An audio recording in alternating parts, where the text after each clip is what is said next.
তল্লাশি, Sunday suspense, কান টান উত্তেজনা।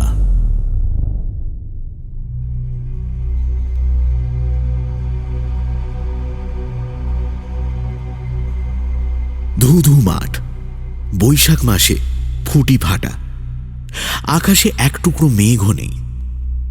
চাষের আশা ভরসা এবছর। কেষ্টপুর ফাঁড়ির পাশে মাটি কাটছিল চাষি মুচিরাম।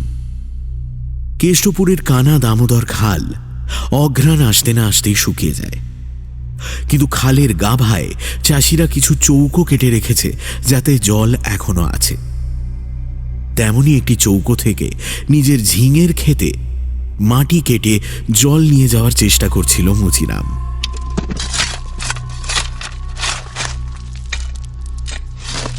ফাঁড়ির ঘড়িতে বেলা ৩টে। ফাঁড়ির পাশেই বটতলা। চারা বটের তলায় অনেকগুলো সিঁদুর মাখানো গোল গোল পাথর। ফাঁড়ির সেপাইরা পুজো করে এই পাথরগুলোকে, যত্ন করে বটগাছের। বটগাছের পাশেই ফাঁড়ির একটি খোলা জানালায় দাঁড়িয়ে সঞ্জয়। কলকাতার কমবয়সী ছেলে সঞ্জয় এখন কেষ্টপুর ফাঁড়ির বড়বাবু। এই অজপাড়া গাঁয়ে চুরি চামারিও বিশেষ হয় না, আর অন্য কাজকর্ম তেমন নেই। জানালায় দাঁড়িয়ে মুচিরামের মাটি কাটা দেখতে দেখতে হাই তোলে সঞ্জয়। মাটি কাটতে কাটতে কি যেন একটা তোলে মুচিরাম। ওটা কি? শক্ত গোল একটা কিছু। চৌকোর জল দিয়ে ভালো করে জিনিসটাকে ধোয়ে মুচিরাম। পাথর, একটা মসৃণ গোল কালো পাথর। আপনা থেকেই সঞ্জয়ের দৃষ্টি চলে যায় চারা বটের গোড়ার দিকে। ওই একই ধরনের পাথর। তাহলে কি গাছের গোড়া থেকে পাথর গড়িয়ে গিয়ে পড়েছিল কখনো খালের ভেতরে? হতেও পারে। পাথরটা ছুঁড়ে ফেলে দিয়ে আবার কোদাল চালায় মুচিরাম। আরে, আবার একটা, তারপর আরো একটা, তারপর আরো একটা। অবাক হচ্ছে সঞ্জয়, গাছের গোড়া থেকে কত পাথর খালের মধ্যে পড়েছে।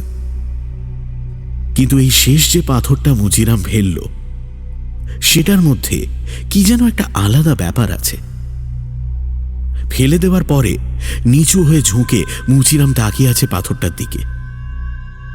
এই পাথরটা অন্যগুলোর থেকে আকারে একটু আলাদা, কিন্তু তাতে আশ্চর্যের কিছু নেই।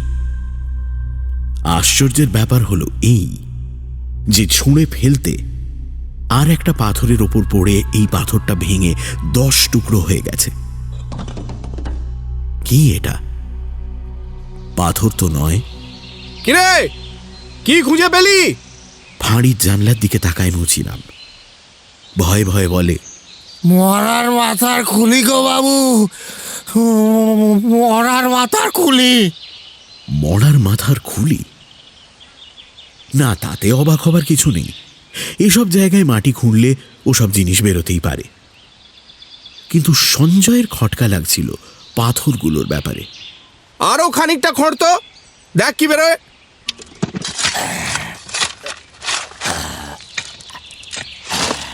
আবার মাটি কাটতে শুরু করে মুচিরাম।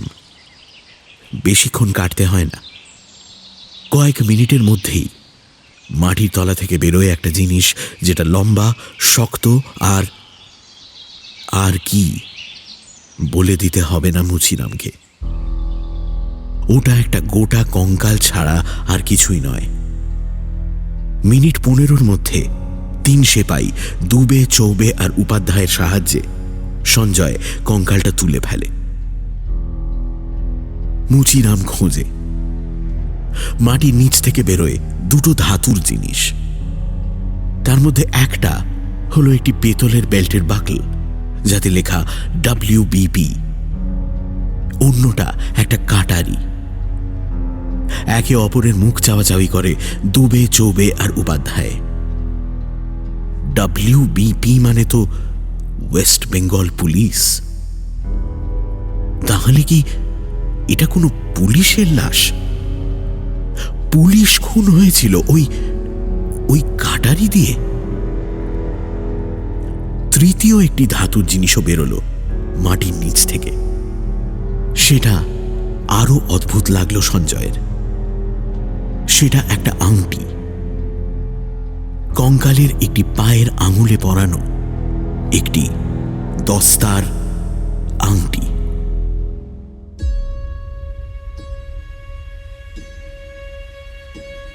সানডে সাসপেন্স ক্লাসিক্সে আজ শুনবেন অলোক ঘোষের লেখা দস্তার আংটি। এই গল্পটি সানডে সাসপেন্সে প্রথম প্রচারিত হয় ২৬শে জানুয়ারি ২০২০ সালে। অলোক ঘোষ লেখক সুধীন্দ্রনাথ রাহার ছদ্মনাম। সুধীন্দ্রনাথ রাহার জন্ম বাংলাদেশের খুলনা জেলার নলধা গ্রামে ১৮৯৬ সালের ২৩শে জানুয়ারি। অত্যন্ত মেধাবী ছাত্র ছিলেন। ঢাকা বিশ্ববিদ্যালয়ের ইংরেজি স্নাতক এবং গোল্ড মেডেলিস্ট। ওনার প্রাপ্ত নম্বরের রেকর্ড আজও অটুট রয়েছে। সাহিত্য চর্চা শুরু নাটক দিয়ে। শিশু সাহিত্য রচনা শুরু করেন ১৯৪৭ সালের পরে। ওনার হাত ধরেই দেব সাহিত্য কুটির এবং শুকতারা পত্রিকার জন্ম। সুধীন্দ্রনাথ রাহার জীবনাবসান হয় ১৯৮৬ সালের ১৯শে ফেব্রুয়ারি। দস্তার আংটি ধারাবাহিকভাবে শুকতারা পত্রিকায় প্রকাশিত হয় ১৩৭৭ বঙ্গাব্দের বৈশাখ মাস থেকে। শুরু হচ্ছে দস্তার আংটি। বিকেলেই রিপোর্ট লিখে কেষ্টপুর থেকে ৮ মাইল দূরের বড় থানায় পাঠিয়ে দেয় সঞ্জয়। রিপোর্ট পড়ে বড় দারোগা হরিশ পাকড়াশির কি যেন একটা মনে পড়ে। কতদিন আগের ঘটনা হবে? ৭-৮ বছর। তিনি তখন কোথায়? হালিমগঞ্জ? না না না না, মুন্সিহাট। কেসের ফাইলটা বার করতে হবে। हमारे लिए क्या हुक्म है बड़े साहब? মুখ তুলে দুবে আর উপাধ্যায়ের দিকে তাকান হরিশ পাকড়াশি। বাইরে অন্ধকার হয়ে গেছে, রাস্তায় আলো নেই। ২ সেপাই অন্ধকারে সাইকেলে করে ফিরতে পারবে না। এত রাতে আর কি হুকুম করবো বাবা? তোমরা এখানেই থাকো আজ রাতটা, খাওয়া দাওয়ার ব্যবস্থা একটু দেখে নাও। जी साहब। ও আর একটা কথা বলো তো, কেষ্টপুর পোস্ট অফিসের টাকা এখনো রাতে থানাতেই রেখে যান পোস্টমাস্টার? हाँ जी साहब, अभी भी पुराना सिस्टम चालू है। रात को रख के जाते हैं और सवेरे ले जाते हैं। হ্যাঁ ঠিক আছে, এখন এসো তোমরা। সেলাম ঠুকে বেরিয়ে যায় ২ সেপাই। হরিশ পাকড়াশি যান নিতাই মুন্সির কাছে। থানার সমস্ত কেসের খাতা নথি সব গুছিয়ে রাখেন মুন্সি। তাঁকে বলতে তিনি গুদামঘর থেকে ৮-১০ খানা মোটা মোটা খাতা বার করে ঘাঁটতে শুরু করেন। প্রায় ২ ঘন্টা পরে বলে ওঠেন, এই তো পেয়েছি স্যার। খুন নয়, নিরুদ্দেশ, মতিলাল হাজরা। মতিলাল হাজরা? হ্যাঁ হ্যাঁ, এই Motilal Hazra, ASI in-charge Keshtopur outpost. ১৯৫২ সালের ১২ই আগস্ট নিরুদ্দেশ হয়ে যায়। তার সাথে থানার ২ সেপাইও নিরুদ্দেশ হয়েছিল, নাম মোতাহের আর জাফর। এইবার মনে পড়েছে, থানায় বোধহয় পোস্ট অফিসের ১,০০০-২,০০০ টাকা ছিল, সেটা নিয়েই কেটে পড়ে, তাই তো? হ্যাঁ স্যার, তখন আমরা মনে করেছিলাম ওই ৩ জন বোধহয় টাকা নিয়ে পূর্ব পাকিস্তান পালিয়ে গেছে। স্যার, আপনার কি মনে হচ্ছে আজকের কঙ্কালের ব্যাপারটা এর সাথে জড়িত? হ্যাঁ, মনে তো তাই হচ্ছে। ৭ বছর আগের ঘটনা। আজকে যে কঙ্কাল বেরিয়েছে সেটাও তো মোটামুটি ততটাই পুরনো বলে মনে হচ্ছে। ৩ জনের মধ্যে ১ জন হিন্দু, ২ জন মুসলমান। আচ্ছা ধরুন যদি মোতাহের আর জাফর মতিলাল হাজরাকে খুন করে পুরো টাকাটা নিজেরা নিয়ে পূর্ব পাকিস্তানে গা ঢাকা দেয়। একটা কাজ করুন দেখি। বলুন না স্যার। ১৯৫২ সালের ১২ই আগস্ট ওই থানায় মতিলাল হাজরা, মোতাহের আর জাফর ছাড়া আর কোন কোন সেপাইয়ের পোস্টিং ছিল সেটা বার করা যাবে? হ্যাঁ হ্যাঁ, ইয়ার এমন কি, খাতা দেখলেই বেরিয়ে যাবে স্যার। হ্যাঁ, বার করুন। তারপর খুঁজে বার করুন সেই রাতে অন্য যারা ছিল তাদের পোস্টিং এখন কোথায়। একটু জিজ্ঞাসাবাদ করতে হবে। মানে একটাই কথা জিজ্ঞেস করতে হবে, ১২ই আগস্ট কেষ্টপুর ফাঁড়ির বটতলা থেকে পাথর চুরি গিয়েছিল কি না। আর যদি গিয়ে থাকে তাহলে আমি আমার পেনশন বাজি রাখতে পারি যে ওই ডোবা থেকে যে কঙ্কালটা বেরিয়েছে সেটা মতিলাল হাজরার। পরের দিন সকালেই হরিশ দারোগা কেষ্টপুর ফাঁড়িতে দর্শন দিলেন। কঙ্কাল এবং অন্যান্য প্রমাণ দেখতে দেখতে আপন মনেই বললেন, সত্যি সত্যি এটা যদি মতি হাজরার কঙ্কাল হয় তাহলে বলতেই হবে সে পাপের ফল হাতে নাতে পেয়েছে। কিন্তু এবার প্রশ্ন হচ্ছে, এই পাথরগুলো 12ই আগস্ট চুরি গিয়েছিল কি না? গিয়েছিল স্যার। গিয়েছিল? আগে হ্যাঁ স্যার, গতকাল রাতে আমি পোস্টমাস্টার সারদা বাবুর কাছ থেকে জানতে পারলাম। উনি তো রোজ বিকেলেই পোস্ট অফিসে টাকা থানায় জমা করে যান। গতকালও এসেছিলেন, তো তখনই কথায় কথায় কঙ্কালের সঙ্গে নাকি পুলিশের বকলসও উঠেছে শুনলাম। আশ্চর্য, পুলিশ খুনের ঘটনা তো কোনোদিন শুনিনি এই তল্লাটে। সে একবার মতি হাজরা আর দুটো হাবিলদার আমার পোস্ট অফিসের কিছু টাকা নিয়ে পালিয়েছিল বটে, কিন্তু তাই বলে পুলিশকে খুন করে থানার সামনে পুঁতে দিয়ে যাবে? মতি হাজরা পোস্ট অফিসে টাকা চুরি করেছিল? এটা কবেকার ঘটনা? 12ই আগস্ট 1952। আমারই আপিসে টাকা চুরি গেল কিনা তাই তারিখ আমার স্পষ্ট মনে আছে। আচ্ছা, টাকার সঙ্গে কি বটতলা থেকে কিছু পাথরও চুরি গেছিল? মনে আছে আপনার? ও বাবা, মনে নেই আবার? সেপাইরা পরের দিন সকালে আমার কাছে এসে হাজির। পাথর তো নয়, তারা তো ততদিনে তাকে ভগবান বানিয়ে ফেলেছে। তো নতুন পাথর আনার জন্যে আমায় দিয়ে চিঠি লেখালো চাঁপাতলার আড়তদারকে। পাথরের আড়তদার? না না, শুধু পাথর নয়, ওখানে ইট, কাঠ, সিমেন্ট, পাথর এসবের গোলা আছে কয়েকটা। তো সেখান থেকে শেষমেশ নতুন পাথর এলো। সব থেকে জরুরি প্রশ্নটা তুমি করেছো, ওই পাথর চুরির ব্যাপারটা। কিন্তু আশ্চর্য, 52 সালে যখন মামলা আদালতে উঠল, এই ঘটনার কোনো উল্লেখ কেউ করল না কেন? হ্যাঁ, যাই হোক, শোনো, হাড়গুলো শহরে পাঠানোর ব্যবস্থা করো। ডাক্তারের কাছ থেকে জানা দরকার যে কঙ্কালটা কত বছর আগেকার। আজকে পাঠিয়ে দাও, আর সঙ্গে কড়া পাহারা থাকবে। এই বলে হরিশ পাকড়াশি বেরোতে যাচ্ছিলেন, সঞ্জয় পিছু ডাকল। স্যার, আরেকটা জিনিস আছে। আবার কি? কঙ্কালের পায়ের একটা আঙুলে এই এই আংটিটা ছিল স্যার, বোধহয় দস্তার তৈরি। তা পাড়া গিয়ে লোক ওরকম আংটি পরে, তাতে সন্দেহের কিছু নেই। পাড়া গিয়ে লোক হলে তাও ঠিক ছিল স্যার, কিন্তু তাই বলে পুলিশ? তো পুলিশ চুরি করতে পারে আর আংটি পরতে পারে না? তুমি কি ওই আংটি নিয়ে তদন্ত করবে ভাবছো নাকি? তা করতে চাও করো, কিন্তু কঙ্কালটা সময় মতো শহরে পাঠিয়ে দিও, কেমন? এই বলে হরিশ পাকড়াশি বেরিয়ে পড়লেন। গরুর গাড়িতে করে কঙ্কাল শহরে পাঠানোর ব্যবস্থা করে নিজের ঘরে ফিরে চান করে ভাত খেতে বসতে বসতে সঞ্জয়ের 3টে বেজে গেল। রান্না করে তার জন্য অপেক্ষা করছিল দুখিয়ার মা। অত্যন্ত অখাদ্য রান্না করলেও থানার বড়বাবুর রান্নার লোকের কাজটা তার এক্কেবারে বাঁধা। ঠান্ডা ভাতে ট্যালট্যালে ডাল মাখছে সঞ্জয়। এমন সময় দুখিয়ার মা এসে তার পাশে বসল। কি একটা ভেবে নেয় সঞ্জয়, তারপর গলায় অপরিসীম হতাশা নিয়ে বলে, এতক্ষণে তোমার খাওয়ার সময় হলো বাপ, এভাবে তো শরীর খারাপ হয়ে যাবে। আর মাসি, শরীরের আর খারাপ হতে কি বাকি আছে বলো? কেন বাপ, কি হয়েছে? কি অসুখ করছে? চিকিৎসা করাও, চিকিৎসা করাও। তোমরা তো শহরে লেখাপড়া জানা লোক, আমাদের গ্রামের টোটকাটা ওই যে তোমাদের বিশ্বাস নাই। শহরে গিয়ে ডাক্তার দেখাও, ওষুধ পড়লেই সব রোগ সেরে যাবে। টোটকা তাবিজ মানে? অম্বল, হাঁপানি এসবের আবার টোটকা হয় নাকি? ও বাবা, হয় না আবার? একটা দস্তার আংটি আছে বুঝলে, দস্তার, 5 পয়সা খরচ। আমাদের সারদা পালের মা দেয়। হালিশ হোক, গেরনি হোক, অম্বল হোক, সব সেরে যায়। মতি হাজরা ছিল না এখানে? এই যে তুমি যে চাকরি করছো, সেই চাকরি তো করতো। ওরও তো অম্বল ছিল। কতবার বললাম, কিছুতে আংটি পড়ল না। তা হ্যাঁ গো, বাপ, কী সব শুনছি? কালকে মাটি খুঁড়ে যেসব হাড় বেরিয়েছে, সেগুলো মতি হাজরার।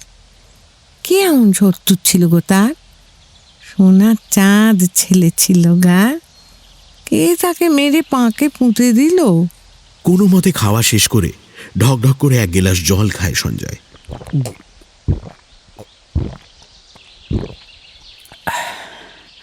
আরে ধুর, ওসব কথা কান দাও কেন তুমি? কবেকার হাড় কার কি ছিল কে বলতে পারে। তো মতি হাজরার অম্বল ছিল, কিন্তু তাও সে আংটি পরেনি। না গো, পরেনি, নেয়নি। মতি হাজরার সঙ্গে দুটো সেপাই সব সময় ঘুরি বেড়াতো, মোতাহের আর জাফর। তাদেরও তো হাঁপানি ছিল, তারাও নেয়নি। দুজনেই তো মতির সঙ্গেই হাওয়া হয়ে গেল। বাবা, সেপাই তো কি হবে, মেজাজ একেবারে নবাবই ছিল দুজনে। চুলে লাল রং, চোখে কালো রং।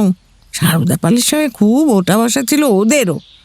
তাও তার মায়ের দেওয়া আংটি পরেনি গো। তা হোক, ওরা না পড়লেও আমি পরবো। সন্ধ্যেবেলা আমার জন্য এনে দিও তো একটা। সেদিন সন্ধেবেলা দুখিয়ার মা সারদা পালের মায়ের কাছ থেকে আংটি এনে দিল। মঙ্গলবার রাতে ধারণ করতে হবে। যাই রোগ হোক তা সারবেই, হয় 7 দিনে, না হয় 7 সপ্তাহে, না হয় 7 মাসে। সেরে গেলে সারদা পালের মাকে বললে এবং তার হাতে যথাসাধ্য টাকা তুলে দিলে তিনি একটি পুজো দেওয়ার ব্যবস্থা করে দেবেন। ব্যাস। আংটি হাতে পেয়ে আকাশ পাতাল চিন্তা করতে লাগলো সঞ্জয়। হুবহু একই আংটি, শুধু কঙ্কালের পায়ে যেটা ছিল সেটা পুরনো, আর এটা চকচকে নতুন। এই যা তফাৎ। কিন্তু দুখিয়ার মা তো বলছে মতি হাজরা আংটি পরেনি। তাহলে খালের গাভায় ওই কঙ্কালটা কার? ছোট গ্রামে খবর ছড়িয়ে পড়ে খুব তাড়াতাড়ি। সেদিন সন্ধেবেলা কাশগুড়ের হরকেষ্ট দত্ত দেখা করতে এলেন সঞ্জয়ের সঙ্গে। তাকে খাতির করে বসালো সঞ্জয়। বড়বাবু, খবরটা শুনে চমকে গেছি। খালের গাভায় কঙ্কাল, কি ব্যাপার বলুন দেখি। ওটার আপনি যতটা জানেন আমিও ততটাই জানি হরকেষ্টবাবু। মুচিরাম খুঁড়ে বের করলো হাড়গুলো। বড়বাবু বললেন সম্ভবত মতি হাজরার কঙ্কাল। মতি হাজরা নাকি এই থানারই ইনচার্জ ছিল। আচ্ছা, ওটা যে মতি হাজরারই কঙ্কাল সে সম্পর্কে আপনি নিশ্চিত? না, নিশ্চিত আর কি করে হব, এটা তো অনুমান, ভুল হতেই পারে। ভুল হলে বললেন আমারই ভালো। কেন বলুন তো? 100 টাকা পাই আমি ওর কাছে বড়বাবু। 100 টাকা? আর বলবেন না, সেই নফরবাগ দিন মামলাটা চলার সময় একদিন থানায় এসেছিল। তো মতি হাজরা আমাকে বলল, হরেকৃষ্ণদা একটা 100 টাকার নোট ভাঙিয়ে দেবেন? তা আমি দিলুম। তার কয়েকদিন পর আমি শহরে গেলাম আমার এক চেনা লোককে টাকা দিতে। সে তো নোট নিয়ে বলে কিনা নোট জাল। জাল? হ্যাঁ বড়বাবু, জাল। আমি তারপর যাচাই করে দেখেছি। তা পরের দিনই আমি গ্রামে ফিরে এলাম, ভাবলাম মতি হাজরাকে আমি ধরবো। এসে শুনি পাখি হাওয়া। সেই থেকে আমি অপেক্ষা করছি কবে আমি মতি হাজরাকে জাল নোট ভাঙানোর মজা দেখাবো। এ তো ভারী তাজ্জব ব্যাপার হরকেষ্টদা। কিন্তু বড়বাবু, ওই কঙ্কাল যদি মতি হাজরা না হয় তাহলে কার হতে পারে? কেন, ওর সঙ্গে তো 2জন সেপাইও বেপাত্তা হয়ে গেছিল। যদি তাদের একজনের হয়? মোতাহের আর জাফর? না না বড়বাবু, অন্য 2জন ছিল প্রাণের বন্ধু। একজনকে কেউ খুন করলে অন্যজন তাকে বাঁচাতে জান দিয়ে দিত। তাহলে ধরুন এমনও তো হতে পারে যে মোতাহের আর জাফর মিলে অন্য কাউকে খুন করেছিল। থানায় তো ওরা ছাড়া আরও 4 জন সেপাইয়ের থাকার কথা ছিল সেদিন রাতে। থাকার কথা ছিল, কিন্তু ছিল না। 2টো সেপাই গেছিল পানপুরে কাজে, আর অন্য 2জনকে যেতে হয়েছিল বড় থানায় কাগজ জমা দিতে। আমি যখন পরের দিন এলাম দেখি পোস্টমাস্টার একা দাঁড়িয়ে থানার সামনে। বুঝেছি।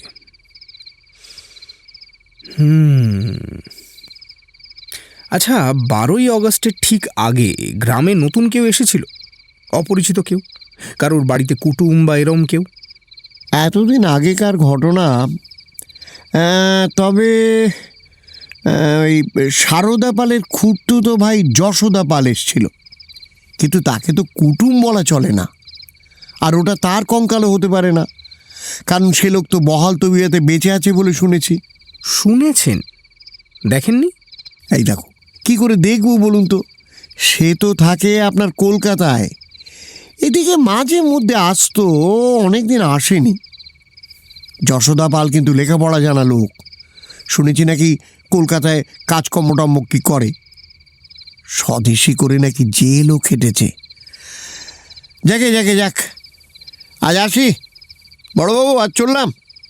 টর্চ হাতে বেরিয়ে গেলেন হরকেষ্ট দত্ত। সঞ্জয়ের মাথায় একটা সন্দেহ দানা বাঁধতে শুরু করেছে।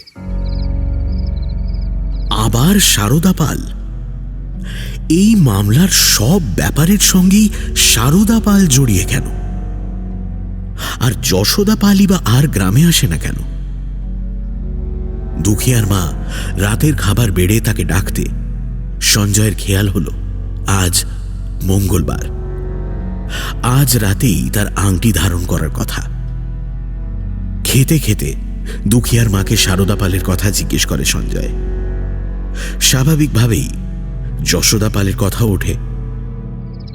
ওদের যে আজ এত বারবারন্ত দেখছো, সবই তো যশোদার জন্য। কি ছালো ওদের, কি ছালো, কুড়ে ঘরে থাকতো, একদিন খেত তো একদিন খেত না। সারদার তো নামেই হোমরা চোমরা।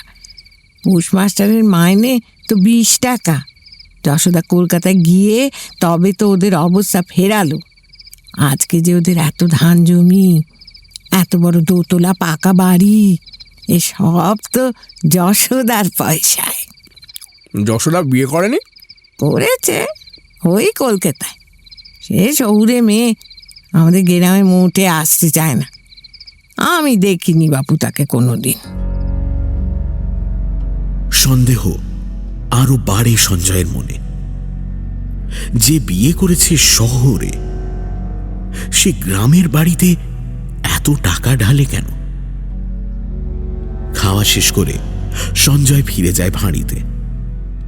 6 জন সেপাই আছে আজ ভাঁড়িতে।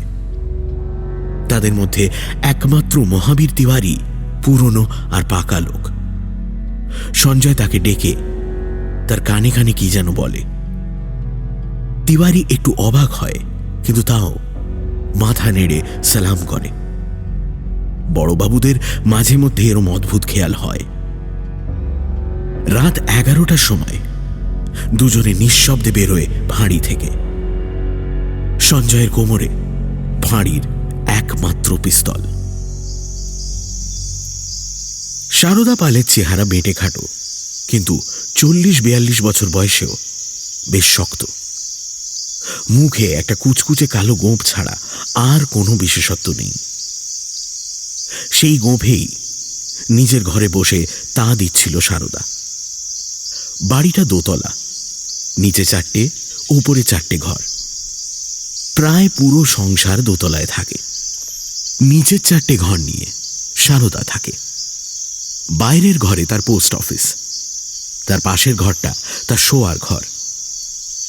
বাকি 2টো ঘরে সারদার গোদাম। ধানের গোলা আলাদা আছে। এখানে থাকে আলু, সর্ষে, তিল, নারকোল, কলাই, গুড়, এইসব। এই 4টি ঘর পেরিয়ে ওপরে যাওয়ার সিঁড়ি। বাড়ির মেয়েরা সিঁড়ি দিয়ে নেমে রান্নাঘরে চলে যায়, সেটা আরো পেছনে। সারদার শোবার ঘরে কারু ঢোকা বারণ, যদিও কেন যে বারণ তা কেউ জানে না। আজকাল গভীর রাতে বেশ কয়েকবার ঘুম থেকে ওঠে সারদা, যেমন এখন উঠেছে। ঘরের জানালা বিশেষ খোলে না সে, খুললেও দক্ষিণ দিকের জানালা। আজ সে জানালা বন্ধই আছে। জানালার বাইরে দাঁড়িয়ে সঞ্জয়। জানালার পাল্লার কবজা পুরোপুরি মেলেনি, অল্প ফাঁক থেকে গেছে। সেই ফাঁকের মধ্যে দিয়ে সঞ্জয় দেখতে পায় হলদে আলোর রেখা। মানে ঘরের ভেতরে লণ্ঠন জ্বলছে। কান পেতে শোনে সঞ্জয়, উসখুস শব্দ, কে যেন বিছানা থেকে উঠছে, চটি পরে হেঁটে যাচ্ছে ঘরের অন্যদিকে। জোড়ের মুখে আলোর রেখা আর নেই, মানে সারদা আলো হাতে করেই নিয়ে গেছে। কিন্তু গেল কোথায়? দরজা তো বন্ধই রয়েছে। ঘরের অন্য জানলাগুলো এক এক করে পরীক্ষা করে সঞ্জয়। না, কোনো আলো, কোনো শব্দ নেই। 10 মিনিট, 15 মিনিট, গেল কোথায় সারদা? নিঃশব্দে বাগান পেরিয়ে গিয়ে বাইরে মহাবীরের সঙ্গে পরামর্শ করে সঞ্জয়। তারপর দুজনে পাঁচিল টপকে সারদার শোবার ঘরের সামনে এসে দাঁড়ালো।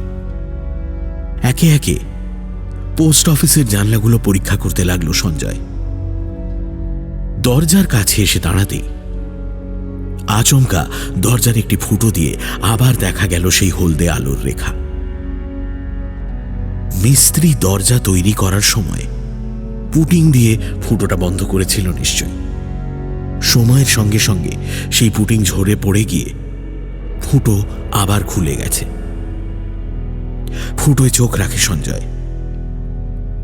দরজার উল্টো দিকের দেওয়ালে দুটো লোহার আলমারি, একটি আলমারির পাল্লা খোলা, আর সেই আলমারির ভেতর থেকে আলো হাতে বেরিয়ে এলো সারদা পাল। এর থেকে অবাক কাণ্ড সঞ্জয় কোনোদিন দেখেনি। সারদা পাল বেরিয়ে এসে ঘুরে দাঁড়িয়ে আলমারির পাল্লা বন্ধ করতে গেল, কিন্তু বন্ধ করার আগে আলমারির ভেতর থেকে একটি অপরিচিত কণ্ঠস্বর শুনতে পেল সঞ্জয়। আরো 2টা ঘন্টা ঘুমিয়ে নাও, ভোরের গাড়ি আমার ধরা চাই। তারপর বন্ধ হয়ে গেল আলমারির পাল্লা। কিন্তু এবার যদি সারদা বাইরে আসে? তাড়াতাড়ি দরজা ছেড়ে একটা কুশের গাদার পাশে গা ঢাকা দিল সঞ্জয়। কয়েক মুহূর্ত পরেই বুঝল তার আশঙ্কা অমূলক নয়। দরজা খুলে লণ্ঠন হাতে বেরিয়ে এলো সারদা পাল। 2 মিনিটের জন্য চারপাশটা দেখে নিয়ে আবার ভেতরে ঢুকে দরজা বন্ধ করে দিল ভেতর থেকে। ঘরের ভেতরে ঢুকতে পারলে সঞ্জয় লাভ হতো, কিন্তু এখনো তার সময় আসেনি।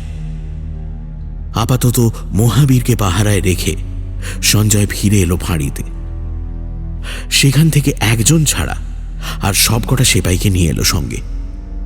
আসার আগে ইউনিফর্ম ছেড়ে পরে নিল ধুতি পাঞ্জাবি, হাতে নিল একটা ছোট ব্যাগ। ভোর 4টের মধ্যে বাড়ির চারদিকে পড়ে গেল 6 জনের একটা ঘের। ভোরের যাত্রী এত বড় বাড়ির কোন দিক দিয়ে বেরোবে বলা শক্ত। খানিকক্ষণ পরেই দুবে ছুটে এলো সঞ্জয়ের কাছে। साहब, पीछे के दरवाजे से एक आदमी निकला है। আর দেরি করল না সঞ্জয়, দৌড় লাগালো দুবের সঙ্গে। বাড়ির পেছনে অহল্যাবাই রোড। ভোরের আবছা আলোয় দেখা যাচ্ছে একজন মানুষ সেই রাস্তা পেরিয়ে মাঠের রাস্তা ধরেছে। লোকটা লম্বা চওড়া, গায়ে সাদা কোট। সেপাইদের বড় থানায় রিপোর্ট করতে বলে সঞ্জয় একাই পিছু নিল লোকটার। দুজনের মধ্যে দূরত্ব প্রায় 50 ফুট। কিন্তু ফাঁকা মাঠের মধ্যে দিয়ে কারুর পিছু নিলে লুকোনোর সুবিধে নেই। সামনের লোকটি এর মধ্যেই 2 বার পেছনে ফিরে তাকিয়েছে। সন্দেহ করল নাকি? কেন করবে? ভোরের গাড়ি ধরার প্রয়োজন তো অনেকেরই থাকতে পারে। আর স্টেশনে যাওয়ার অন্য যে রাস্তাটি রয়েছে তাতে এখন 1 হাঁটু কাদা। কিন্তু যদি হঠাৎ করে থেমে সঞ্জয়ের পরিচয় জিজ্ঞেস করে, সঞ্জয় ভেবে নেয় সে কি উত্তর দেবে। সে বলবে সে হরকেষ্ট দত্তর কুটুম, শহর থেকে দেখা করতে এসেছে। কিন্তু লোকটা এবার সত্যিই সন্দেহ করেছে। সে স্টেশনের সোজা রাস্তায় না গিয়ে ঘুর পথ ধরল। সঞ্জয় হাসল। লোকটা চালাক, কিন্তু ওর থেকে চালাক নয়। সঞ্জয়ও যদি লোকটার পেছনে পেছনে ঘুরপথ ধরত তাহলে সে বুঝে যেত যে সঞ্জয় তার পিছু নিয়েছে। সঞ্জয় তার দিকে ভ্রুক্ষেপ না করে সোজা স্টেশনের দিকে চলল। স্টেশনে পৌঁছে কলকাতার টিকিট কেটে সঞ্জয় চায়ের দোকানে গিয়ে দাঁড়াল। তার চোখ টিকিট ঘরের দিকে। 5 জনের পরে লাইনে দাঁড়ালেন সাদা কোট।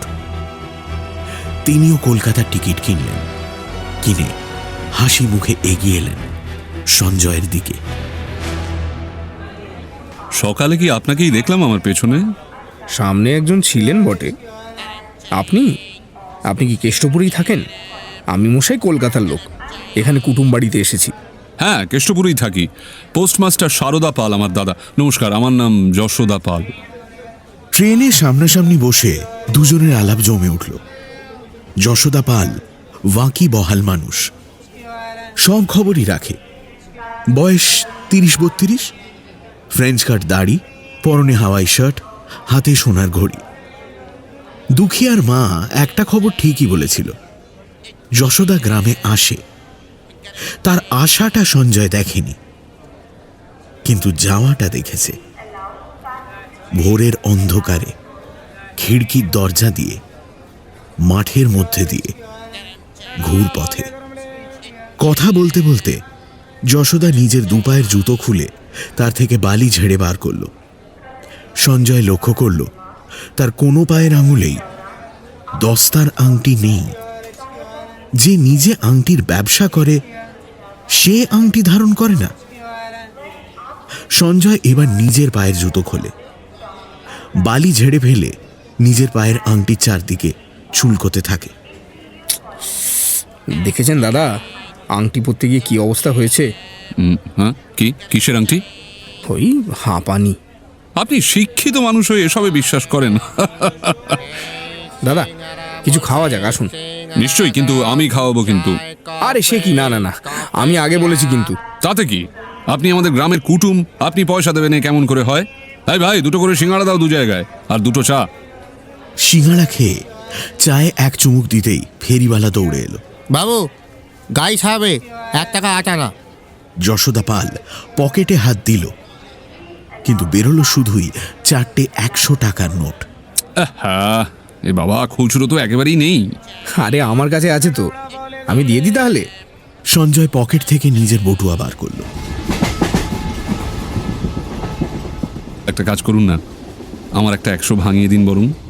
যশোদা সঞ্জয়ের দিকে একটা 100 টাকার নোট এগিয়ে দিল।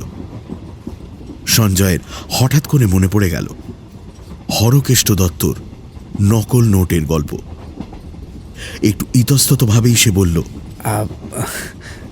দাদা, যদি কিছু মনে না করেন, আপনার কলকাতার ঠিকানাটা একটু লিখে দেবেন। মানে আর কিছুই না, আজকাল নকল নোটের যা সমস্যা। নকল নোট মানে আপনার কি আমার উপরে সন্দেহ? না না না না, ছি ছি ছি ছি, কি বলছেন দাদা? তবে দেখুন, আনকোরা নতুন নোট তো, এটা যে নকল নয় হলপ করে আপনি তো বলতে পারবেন না। আর আমি তো আর পুলিশে যাব না নকল নোট নিয়ে। আজকে সন্ধ্যেবেলায় আমাদের কোঅপারেটিভে জমা করব। যদি নকল হয় তাহলে আপনার কাছেই ফেরত নিয়ে আসবো। কামরার আরো কয়েকজন সঞ্জয়ের কথার সমর্থন করলেন। যশোদা কি আর করে, কাগজ আর কলম বার করে লিখে দিল, যশোদা রঞ্জন পাল, 12 নম্বর লবণগোলা লেন, কলকাতা 15। সঞ্জয় কাগজটা পকেটে চালান করল, তারপর অমায়িকভাবে বলল, দাদা কিছু মনে করলেন না তো? হ্যাঁ, আচ্ছা আচ্ছা, আমি এবার নামবো। হ্যাঁ, পশ্চিম পাড়ায় আমার একজন আত্মীয় আছেন, তার সঙ্গে একবার দেখা করতে হবে। চলি।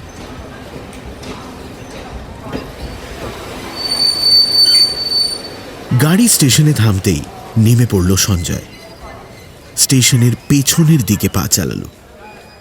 একবার পেছনে তাকিয়ে দেখল যশোদা তার উপর নজর রাখছে কি না। ট্রেনের পেছনের দিকে আপার ক্লাসের একটা কামরা একদম খালি, তাতেই উঠে বসল সঞ্জয়। গাড়ি ছেড়ে দিতেই নিজের ব্যাগ খুলে ভেতর থেকে বার করলো পাজামা, পাঞ্জাবি, টুপি আর দাড়ি। কয়েক মিনিটের মধ্যেই নিজের চেহারা সম্পূর্ণভাবে পাল্টে ফেলল সে। হাওড়ায় যখন যশোদা পাল ট্রেন থেকে নেমে একটা প্রাইভেট গাড়িতে উঠল, তখন সে খেয়াল করল না যে তার ঠিক পেছনেই ট্যাক্সিতে পাজামা পাঞ্জাবি পরা একজন উঠে বসেছে। কিন্তু যতক্ষণে গাড়ি তিলজলায় ঢুকল, যশোদা বুঝতে পেরেছে যে হাওড়া থেকে কেউ তার পিছু নিয়েছে। সঞ্জয় খেয়াল করল যশোদা বেশ কয়েকবার পেছনে ফিরে তাকিয়েছে। এইবার একটা চালাকি করল যশোদা, গাড়ির স্পিড কমিয়ে একেবারে থামিয়ে দিল। কি করে সঞ্জয়? সেও যদি গাড়ি থামায় তাহলে যশোদা বুঝে যাবে যে কেউ তার পিছু নিয়েছে, আর সেটা হলে যশোদার যেখানে যাওয়ার সেখানে সে আর যাবে না। সঞ্জয় গাড়ির চালককে বলল, কাছের থানায় চলো। 2 মিনিট পরেই ট্যাক্সি এসে সুড়িপাড়া থানায় থামল। সঞ্জয় ভাড়া মিটিয়ে থানায় ঢুকে নিজের পরিচয়পত্র দেখিয়ে ওসির সঙ্গে দেখা করতে চাইল। এখান থেকে 2 মিনিট দূরে জলজলা রোডের ওপর একটা গাড়ি এসে দাঁড়িয়েছিল, WB7327। কার গাড়ি কোথায় যাচ্ছে খবর নিতে হবে। কয়েক মিনিটের মধ্যেই ওয়্যারলেসে খবর ছড়িয়ে পড়ল। কিছুক্ষণের মধ্যেই সঞ্জয়ের প্রশ্নের উত্তর নিয়ে ফিরে এলেন ওসি। আরে আপনার মক্কেল তো বড় গাছে নাও বেঁধেছে। WB7327 শেঠ মঞ্জিলে গেছে, মানে শেঠ বুলাকি চাঁদের বাড়ি। শেঠ বুলাকি চাঁদ কোটিপতি ব্যবসাদার। আপনার মক্কেল তার বাড়ির বাইরে গাড়ি থামিয়ে ভেতরে গেছে। সঞ্জয়ের একটু খটকা লাগল। কলকাতায় এসে একজন মানুষ নিজের বাড়ি না গিয়ে, নিজের স্ত্রী পরিবারের সঙ্গে দেখা না করে আগে এক শেঠজির বাড়ি গেল। ওসি যেন সঞ্জয়ের মনের কথা বুঝতে পেরেই বললেন, বুলাকি আর আপনার মক্কেল খুবই ক্লোজ মনে হচ্ছে। বুলাকি নিজের গাড়ি পাঠিয়েছিল তাকে আনতে। আসলে WB7327 বুলাকি চাঁদেরই গাড়ি। সঞ্জয়বাবু, আপনি বেঙ্গল পুলিশের লোক, এটা কিন্তু কলকাতা পুলিশের এলাকা। আমাদের সাহায্য ছাড়া আপনি এগোতে পারবেন না, কিন্তু তার জন্যে আপনাকে সমস্ত ডিটেল আমাকে দিতে হবে। সঞ্জয় ব্যাগ থেকে বার করল আরেকটি ছদ্মবেশ। এবার তার নাকের নিচে একটা ছোট্ট বাটারফ্লাই গোঁপ, থুতনিতে নূর, সাহেবি পোশাকের সঙ্গে মাথায় মুসলমানি ফেজ টুপি। এসব করতে করতেই সে ওসিকে বলতে লাগলো কেষ্টপুরের ঘটনা। সব শুনে মাথা নাড়লেন ওসি ইন্সপেক্টর প্রণব চৌধুরী। বেশ চমক আছে কেসটাতে। বেশ, আপনি স্বাধীনভাবে চলতে চাইছেন, চলুন। আমি কিভাবে আপনাকে সাহায্য করতে পারি বলুন। আমি রাস্তাটা চিনি না, আপাতত আমাকে বুলাকি চাঁদের বাড়ির কাছাকাছি পৌঁছে দিলেই হবে। তারপর যা কিছু বলার আমি ফিরে এসে আপনাকে বলবো। আপনি সার্ভিস রিভলভারটা এনেছেন? সঞ্জয় জামার পকেট থেকে পিস্তল বার করে দেখালো। সে থানা থেকে বেরোতে যাবে এমন সময় ফোন বেজে উঠল। হ্যাঁ হ্যাঁ, সুড়িপাড়া থানা।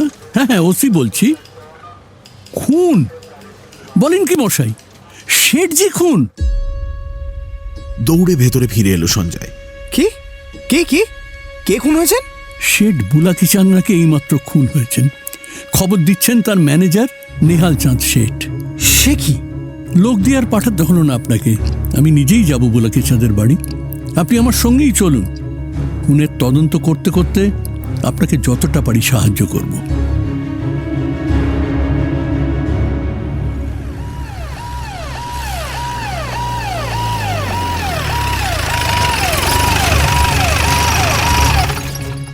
সুড়িপাড়া থানা থেকে সেঠ মঞ্জিল যেতে লাগলো মিনিট 5। বাড়ি দেখে সঞ্জয়ের চক্ষু স্থির। কলকাতা শহরের বুকে অন্তত 5 বিঘে জায়গা, তার ভেতরে চওড়া পিচঢালা রাস্তা, ফুলের বাগান, পুকুর, খেলার মাঠ আর 3 তলা একটি বিশাল প্রাসাদ। রাজভবনের চাইতে কোনো দিক দিয়ে কম জমকালো নয় এই সেঠ মঞ্জিল। পুলিশের ট্রাক গিয়ে গাড়ি বারান্দার নিচে দাঁড়াতেই সিঁড়ির ওপর দেখা গেল একটি লম্বাটে গালপাট্টাওয়ালা বুড়োকে। কপালে খুব স্পষ্ট 3টি বলি রেখা, চোখ দুটো ভয়ানক চঞ্চল। ফতুয়ার নিচে 2টো বোতাম নেই, সেই ফাঁক দিয়ে ভুঁড়ির খানিকটা আভাস পাওয়া যায়। ইনি ম্যানেজার নেহাল চাঁদ। হিন্দি বাংলার জগা খিচুড়ি করে বৃদ্ধ ওসি প্রণব চৌধুরীকে অভ্যর্থনা জানালেন। ऐसा विपत्ति किसी को जेनो ना হয় इंस्पेक्टर साहब। মালিক তো सिर्फ মালিক नहीं थे, উনি আমার ভাই বলেন, পিতা বলেন, सब कुछ ছিলেন। अचानक देखून आसमान से बिजली गिरलो बंदूक का गोली से। दुश्मन को ধরে দিন ইন্সপেক্টর সাহেব, লাখ টাকা দিব আমি আপনাকে মন্দির বানানোর জন্য। নেহাল চাঁদকে জিজ্ঞাসাবাদ করে যা জানা গেল তা সংক্ষেপে এরকম। ঘণ্টাখানেক আগেও বুলাকি চাঁদের সঙ্গে বসে বৈষয়িক কথা বলছিলেন নেহাল চাঁদ। বিরাট কারবার, সারা ভারত জুড়ে চাল ডাল আরও হরেক রকমের জিনিসের আড়ত রয়েছে বুলাকি চাঁদের। মালিক নিজেই সব কাজ দেখতেন নেহাল চাঁদের সাহায্যে। আলোচনার শেষে 1 ঘন্টা আগে মালিকের ঘর থেকে উঠে নিজের সেরেস্তায় যান নেহাল চাঁদ। সেইখানে খাতাপত্র দেখছেন এমন সময় গুড়ুম করে একটা শব্দ শুনতে পান, সঙ্গে একটা চিৎকারও শোনা যায়। চাকর বাকরের চিৎকার বলেই মনে হয় নেহাল চাঁদের। তিনি ব্যস্ত হয়ে বাইরে বেরিয়ে আসেন। মালিকের ঘরে ঢুকে দেখেন গদির ওপর চিত হয়ে পড়ে আছেন বুলাকি চাঁদ, বুকের কাছে রক্ত, পাশে দাঁড়িয়ে ভৃত্য বদ্রী দাস। মালিককে ওই অবস্থায় দেখে নেহাল চাঁদ অজ্ঞান হয়ে যায়। জ্ঞান ফিরে এলে দেখে অনেক চাকর বাকর এসে জড়ো হয়েছে। বদ্রীদাস বলে সে মালিকের জন্য লস্যি নিয়ে আসছিল অন্দরমহল থেকে। গদি ঘরের পেছনের দরজাতে পৌঁছতেই সে গুড়ুম শব্দটা শোনে। পর মুহূর্তেই দেখতে পায় উল্টো দিকের বারান্দা থেকে লাফিয়ে নেমে একটা লোক বাঁ দিকের মাঠের মধ্যে দিয়ে ছুট দিল। পোশাক পোশাক বাঙালি বাবুদের মতোই। মুখ না, মুখ দেখতে পায়নি বদ্রীদাস। পেছনে ছুটে যাওয়া না, সেটা করার উপায় ছিল না। সে দেখল মালিক জখম হয়ে পড়ে আছেন, বুকে রক্ত। ডাকুর পেছনে ছুটে যাওয়ার থেকে মালিকের পাশে ছুটে যাওয়াই বেশি দরকার বলে সে মনে করেছিল। চিৎকার, হ্যাঁ, প্রথম চিৎকার সেই করেছিল, তারপর হয়তো অন্য অনেকেও করে থাকবে, কিন্তু তা খেয়াল নেই বদ্রীদাসের। বুলাকি চাঁদের গদি ঘরে ডাক্তার তখনও রয়েছেন। করার তার কিছুই নেই, শুধু পুলিশের সঙ্গে কথা বলবেন বলেই অপেক্ষা করছেন। নেহাল চাঁদ, সঞ্জয় এবং নিজের সহকারী সুজিতকে নিয়ে প্রণব চৌধুরী ঢুকলেন গদি ঘরে। গদিঘর আসলে একটা প্রকাণ্ড হলঘর, যার একদিকে আধ হাত উঁচু গদি, অন্যদিকে সোফা আর টেবিল। দেওয়ালের গায়ে সারি সারি কাঠের আলমারি। আলমারিগুলো দেখে সঞ্জয়ের কেন যেন মনে পড়ে গেল কেষ্টপুরের কথা, যেখানে এমনই একটি আলমারির ভেতর থেকে সে শুনেছিল মানুষের গলার আওয়াজ। গদির ওপর পড়ে বুলাকি শেঠের মৃতদেহ। তাকিয়ায় ঠ্যাসান দিয়ে বসেছিলেন, হঠাৎ গুলি লেগে উল্টে পড়েছেন। মোটা সোটা মাঝবয়সী ভদ্রলোকের গায়ে গরদের হাত কাটা বেনিয়ান। সেই বেনিয়ানের বুকের কাছে জমাট বাঁধা রক্ত। তাকিয়ার পেছনে ঝুলে পড়া মাথাটা মন দিয়ে দেখল সঞ্জয়। মুখ থেকে দারুণ বিস্ময় যেন ফেটে বেরোচ্ছে। মানে যে লোক তাকে গুলি করেছিল তার কাছ থেকে ওরম আচরণ একেবারেই আশা করেননি বুলাকি শেঠ। তার মানে আততায়ী পরিচিত, কিন্তু কে সে? সঞ্জয় মনে মনে ভাবে, যশোদা পাল নয় তো? ডাক্তার চলে যাবার পর লাশ মর্গে পাঠানোর ব্যবস্থা করে প্রণব চৌধুরী সোফায় বসে পড়েন। নেহাল চাঁদের জবানবন্দি আগেই নেওয়া হয়েছিল, এবার সেটা লিখে তাকে বলা হলো সই করতে। হিন্দিতে সই করল নেহাল চাঁদ, কিন্তু তার কলম ধরার কায়দাটা দেখে কার কথা যেন মনে পড়ে গেল সঞ্জয়ের। এই বিশেষ কায়দায় আজকেই যেন অন্য কাউকে কলম ধরতে দেখেছে সে। আচ্ছা, শেঠজির সব কাজ কি হিন্দিতেই হয়? হঠাৎ এমন একটা প্রশ্ন শুনে একটু অপ্রস্তুত হয়ে পড়ে নেহাল চাঁদ, কিন্তু মাত্র কয়েক মুহূর্তের জন্য। তারপরেই কলম পকেটে গুঁজতে গুঁজতে সহজভাবেই বলে, नहीं नहीं, अंग्रेजी भी चले, बांग्ला भी चले। প্রণব চৌধুরী সঞ্জয়ের দিকে ভুরু তুলে তাকান। এমন একটা অসংলগ্ন প্রশ্নের মানে কি? সঞ্জয় বোঝে যে প্রশ্নটা সে না করে ওসিকে বললে ভালো হতো। বদ্রী দাসের জবানবন্দির সময় সে একই ভুল দ্বিতীয়বার করে না। ওসির কানে কানে একটা কথা বলে। আবার সঞ্জয়ের দিকে তাকান প্রণব চৌধুরী, কিন্তু এবার তাঁর চোখে বিরক্তি নয়, বিস্ময়। বদ্রী দাস লেখাপড়া জানে না, সে জবানবন্দিতে টিপসই দেবে। তার টিপসই যখন নেওয়া হচ্ছে, ওসি তখন সঞ্জয়ের প্রশ্নটা তাকে করেন। আচ্ছা, লস্যিটার কি হলো? জি, আরে তুমি যে বললে মালিকের জন্য লস্যি নিয়ে আসছিলে, তা সেই লস্যিটা গেল কোথায়? নিজেই খেয়ে ফেললে নাকি? বদ্রীর মুখ দেখে মনে হচ্ছিল সে যেন দম আটকে মারা যাবে। কোনো মতে ঢোক গিলে সে বলল, হুজুর, मालिक वो अवस्था देखे हामी लस्सी का गिलास तो दरवाजे के पास राखलाम, तारपर तो अनेक आदमी एलो कमरे के अंदर, तो गिलासेर की हलो वो तो আমার খেয়াল নাই হুজুর। চৌধুরী আর সঞ্জয় দৃষ্টি বিনিময় করলেন। সঞ্জয় নেহাল চাঁদের দিকে ফিরল। আপনার অফিস ঘরে নিয়ে চলুন তো আমায়। এই খুনের মামলা ছাড়াও আরেকটা মামলার তদন্তের ভার আমার ওপর, সেই ব্যাপারে আপনার সঙ্গে কিছু কথা রয়েছে আমার। দুজনে ঘর থেকে বেরিয়ে গেল।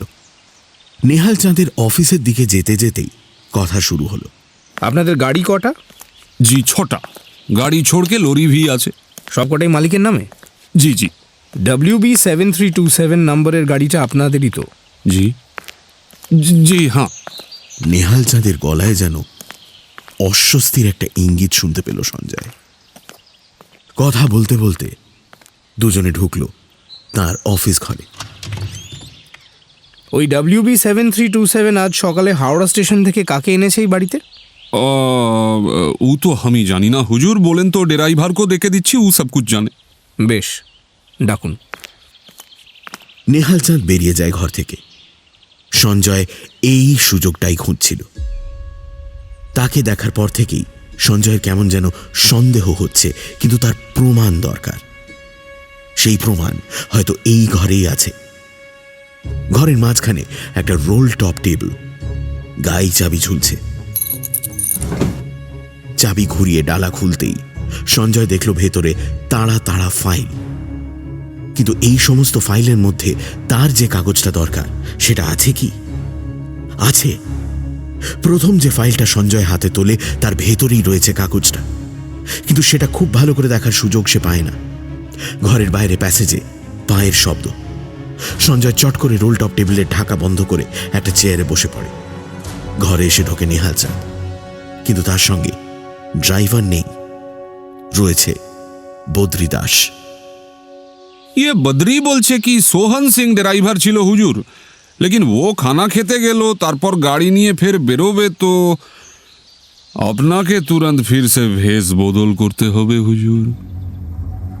এক লাফে চেয়ার ছেড়ে উঠে দাঁড়ায় সঞ্জয়। নেহাল চাঁদ তাকে চিনে ফেলেছে।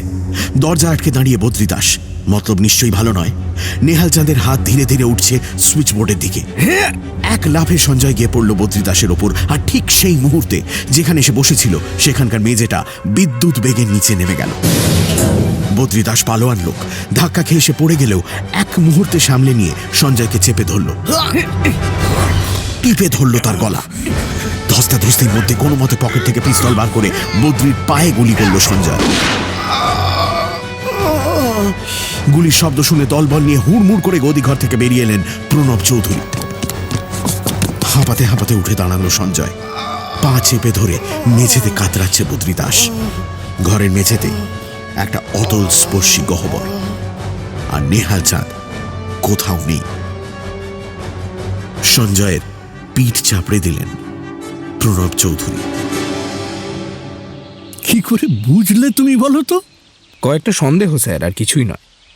ওই লস্যির ব্যাপারটা, তারপর বাড়িতে ঢোকার সময় দেখেছিলাম বাড়ি থেকে গ্যারেজ অনেক দূরে, অথচ নেহাল চাঁদ ড্রাইভারের সঙ্গে কথা বলতে গিয়ে 2 মিনিটের মধ্যেই ফিরে এলো।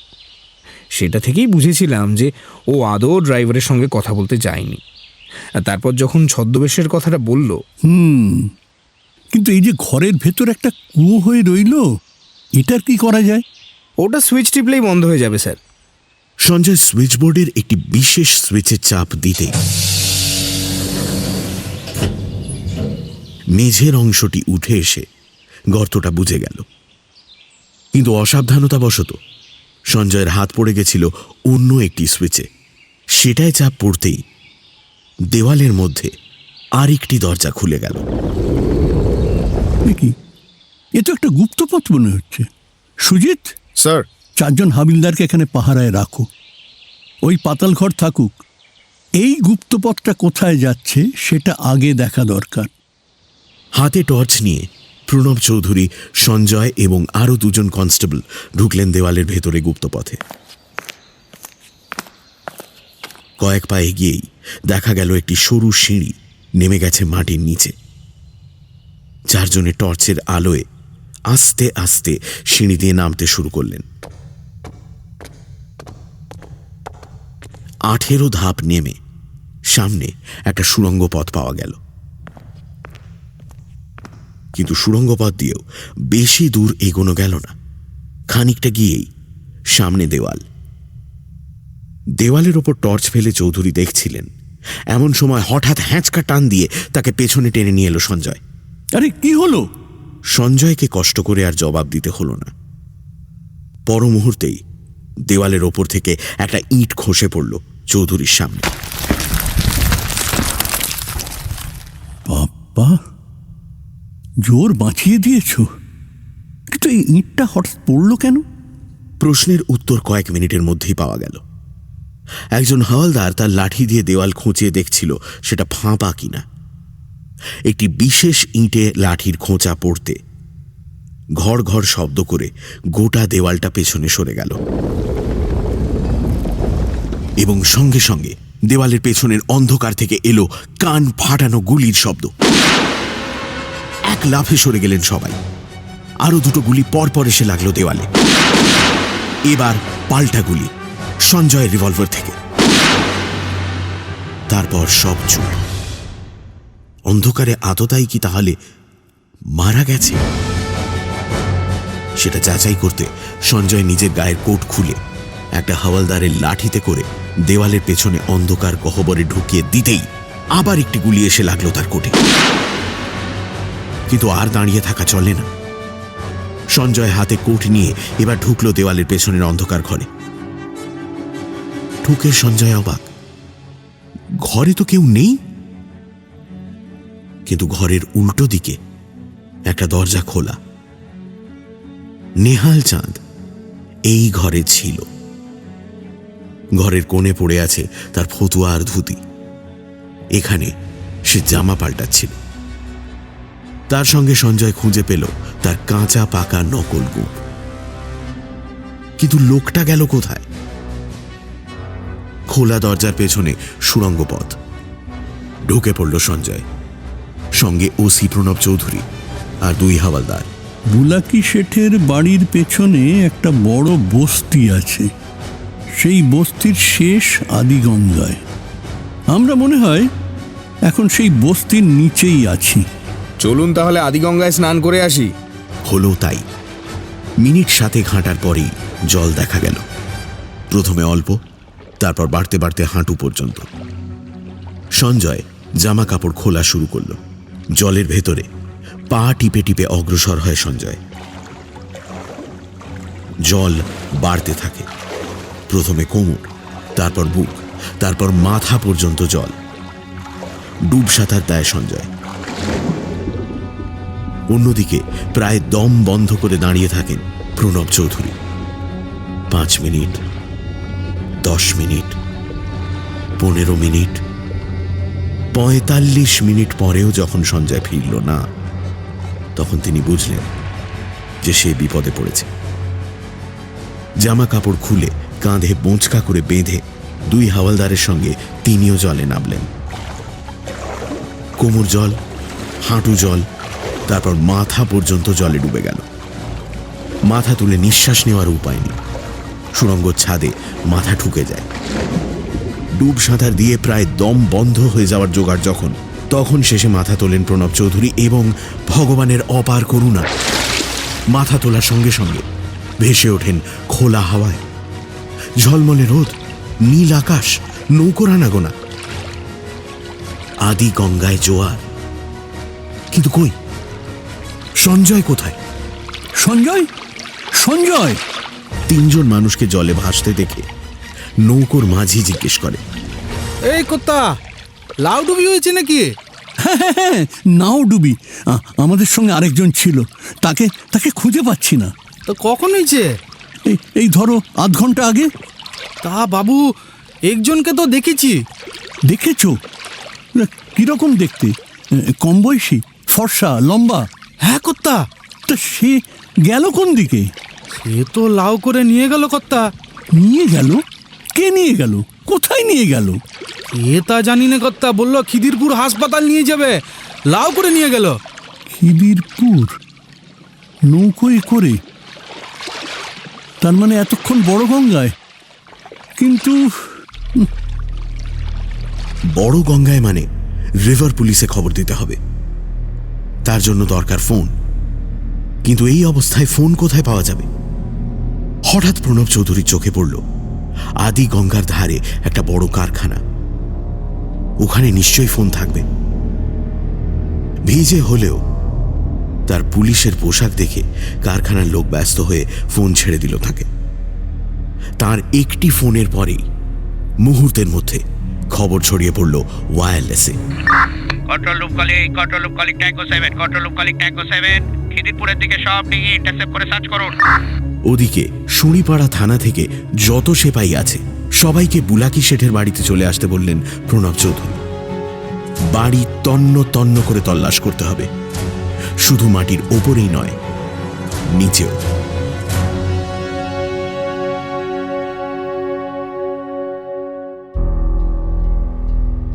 কেষ্টপুর গ্রামের পোস্টমাস্টার সারদা পালের ঘুম হয় না ভালো।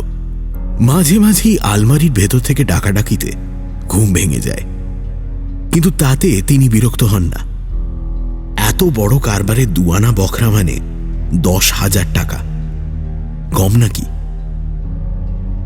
সিন্ধুকে এখন 80,000 টাকা জমেছে তার, তাই তিনি কখনোই বিরক্ত হন না। যাদব আর মাধব খেতে বসে মাছ না থাকলে রাগারাগি করলেও তিনি বিরক্ত হন না। যারা এত বড় কারবার নিজেরা চালাচ্ছে তাদের উপর কি রাগ করা যায়? হঠাৎ দরজায় টোকা পড়ে। এখন আবার কে এলো ভাবেন সারদা। যাদব আর মাধবকে তো এই খাবার খাইয়ে নিজেদের জায়গায় পাঠিয়ে দিয়েছেন তিনি। কে হতে পারে? পুলিশ? কিছু টের পেয়েছে তারা? আবার দরজায় টোকা। কে? আমি যশোদা। যশোদা? তাড়াতাড়ি দরজা খোলেন সারদা। সাহেবী পোশাকে ঘরে ঢোকে যশোদা পাল। যাদব মাধবকে ডাকো তাড়াতাড়ি, একদম সময় নাই। আলমারির ভেতর থেকে যাদব আর মাধবকে ডেকে আনতে একটু সময় লাগবে সারদার। যশোদা পাল একটু বিছানায় শুলেন। গতকাল ভোর রাতে বেরোনোর পর থেকে একটুও বিশ্রামের সময় পাননি তিনি। তার উপর চাপে পড়ে নোটের নাম সই করতে হয়েছে। ছি ছি ছি ছি ছি, দারুণ কাঁচা কাজ হয়েছে ওটা। কিন্তু উপায় তো কিছু ছিল না। গাড়ি ভর্তি লোকের সামনে সই না করলে কেউ না কেউ পুলিশ ডাকতই। তার উপর বুলাকি চাঁদকে খুন, চরম আহাম্মকির কাজ হয়েছে ওটাও। কিন্তু মেজাজ খারাপ ছিল যশোদার। তিনি না থাকলে কে চিনত বুলাকিকে? আরা জেলা থেকে লোটা কম্বল নিয়ে এসে বড় বাজারের ফুটপাতে বসে বাদাম বিক্রি করত বুলাকি। সেখান থেকে তাকে টেনে তুলে মহাজনী গদিতে বসিয়েছেন তো যশোদাই। নেহাত তার একজন শিখণ্ডীর প্রয়োজন ছিল, তাই 5 বছর বুলাকিকে সামনে রেখে একা যশোদা ভারতবর্ষ জুড়ে 13টি আড়ত তৈরি করেছেন। আর তার সেই চাকর বুলাকি কিনা আজ? চিন্তায় খেদ পড়ে যশোদার। খুট শব্দ করে আলমারির দরজা খুলে যাদব আর মাধবকে সঙ্গে নিয়ে বেরিয়ে আসেন সারদা পাল। অস্ত্র নিয়েছিস কিছু? নিয়েছি, কিন্তু ব্যাপারটা কি দাদা? ব্যাপারটা হলো একটা টিকটিকি পেছনে লেগেছে, সেটাকে ঠান্ডা করতে হবে। টিকটিকি? কেন? এতকাল ঘুঘু ধরে আসছো, আর আজ একবার ফাঁদের নাম শুনেই এই অবস্থা। যে কাজে আমরা নেমেছি তাতে ফাঁসি, কালাপানি সব হতে পারে, বলেছিলাম তো। নেহাত ভাগ্যটা ভালো তাই। যাই হোক, সময় নষ্ট করিস না, সব কথা পরে বলবো, এখন আমার সঙ্গে চল। বাড়ির পিছন দিকের বাগান পেরিয়ে একটি মাঠের মধ্যে দিয়ে চলল তিনজন। মাইল তিনেক পথ, গন্তব্য স্টেশনের কাছেই একটি শুকনো ডোবা। ডোবার পাশে এসে দাঁড়ালো তিনজন। একটা মানুষ পড়ে আছে একটি গর্তের ভেতরে, হাত পা বাঁধা, মুখের ভেতর একখানা তোয়ালে গোঁজা। যশোদা নাকের কাছে হাত রেখে দেখে বেঁচে আছে কিনা। তারপর সঙ্গীদের বলে, নে কাঁধে তোল।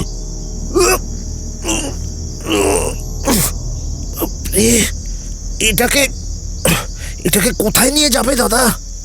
সেসব পরে শুনিস, এখন তোল না তাড়াতাড়ি।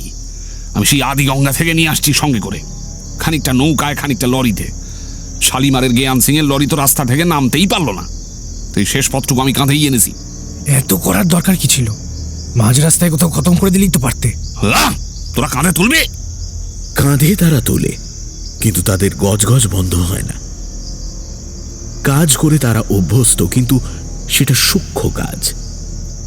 গতর খাটানোর অভ্যেস তাদের নেই।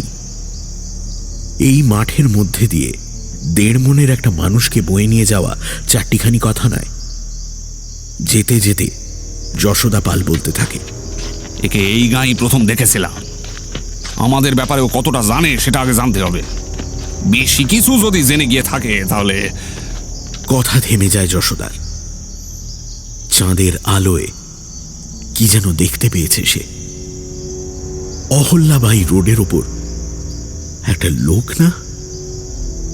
হ্যাঁ, লোকই বটে। কাছাকাছি কোনো ঝোপঝাড় নেই। নজর এড়াতে হলে একটাই জিনিস করা যায়, শুয়ে পড়। রাস্তার লোকটির নজর সারদা পালের বাড়ির দিকে। বাড়ির পেছনে যে কয়েকজন হেঁটে আসছে তা সে খেয়াল করেনি। যশোদা খানিকক্ষণ অপেক্ষা করে, লোকটি চলে যায়। তারপর আবার তারা এগোতে শুরু করে।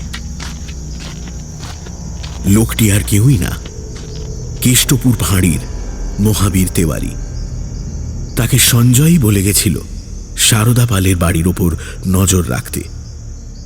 সে মাঠের ওপর যশোদা আর তার দলবলকে দেখতে পায়নি ঠিকই, কিন্তু একটু পরে যখন তারা বাড়িতে ঢুকল তখন দেখেছে 3টি মানুষ, আর চতুর্থ একজন তাদের কাঁধে।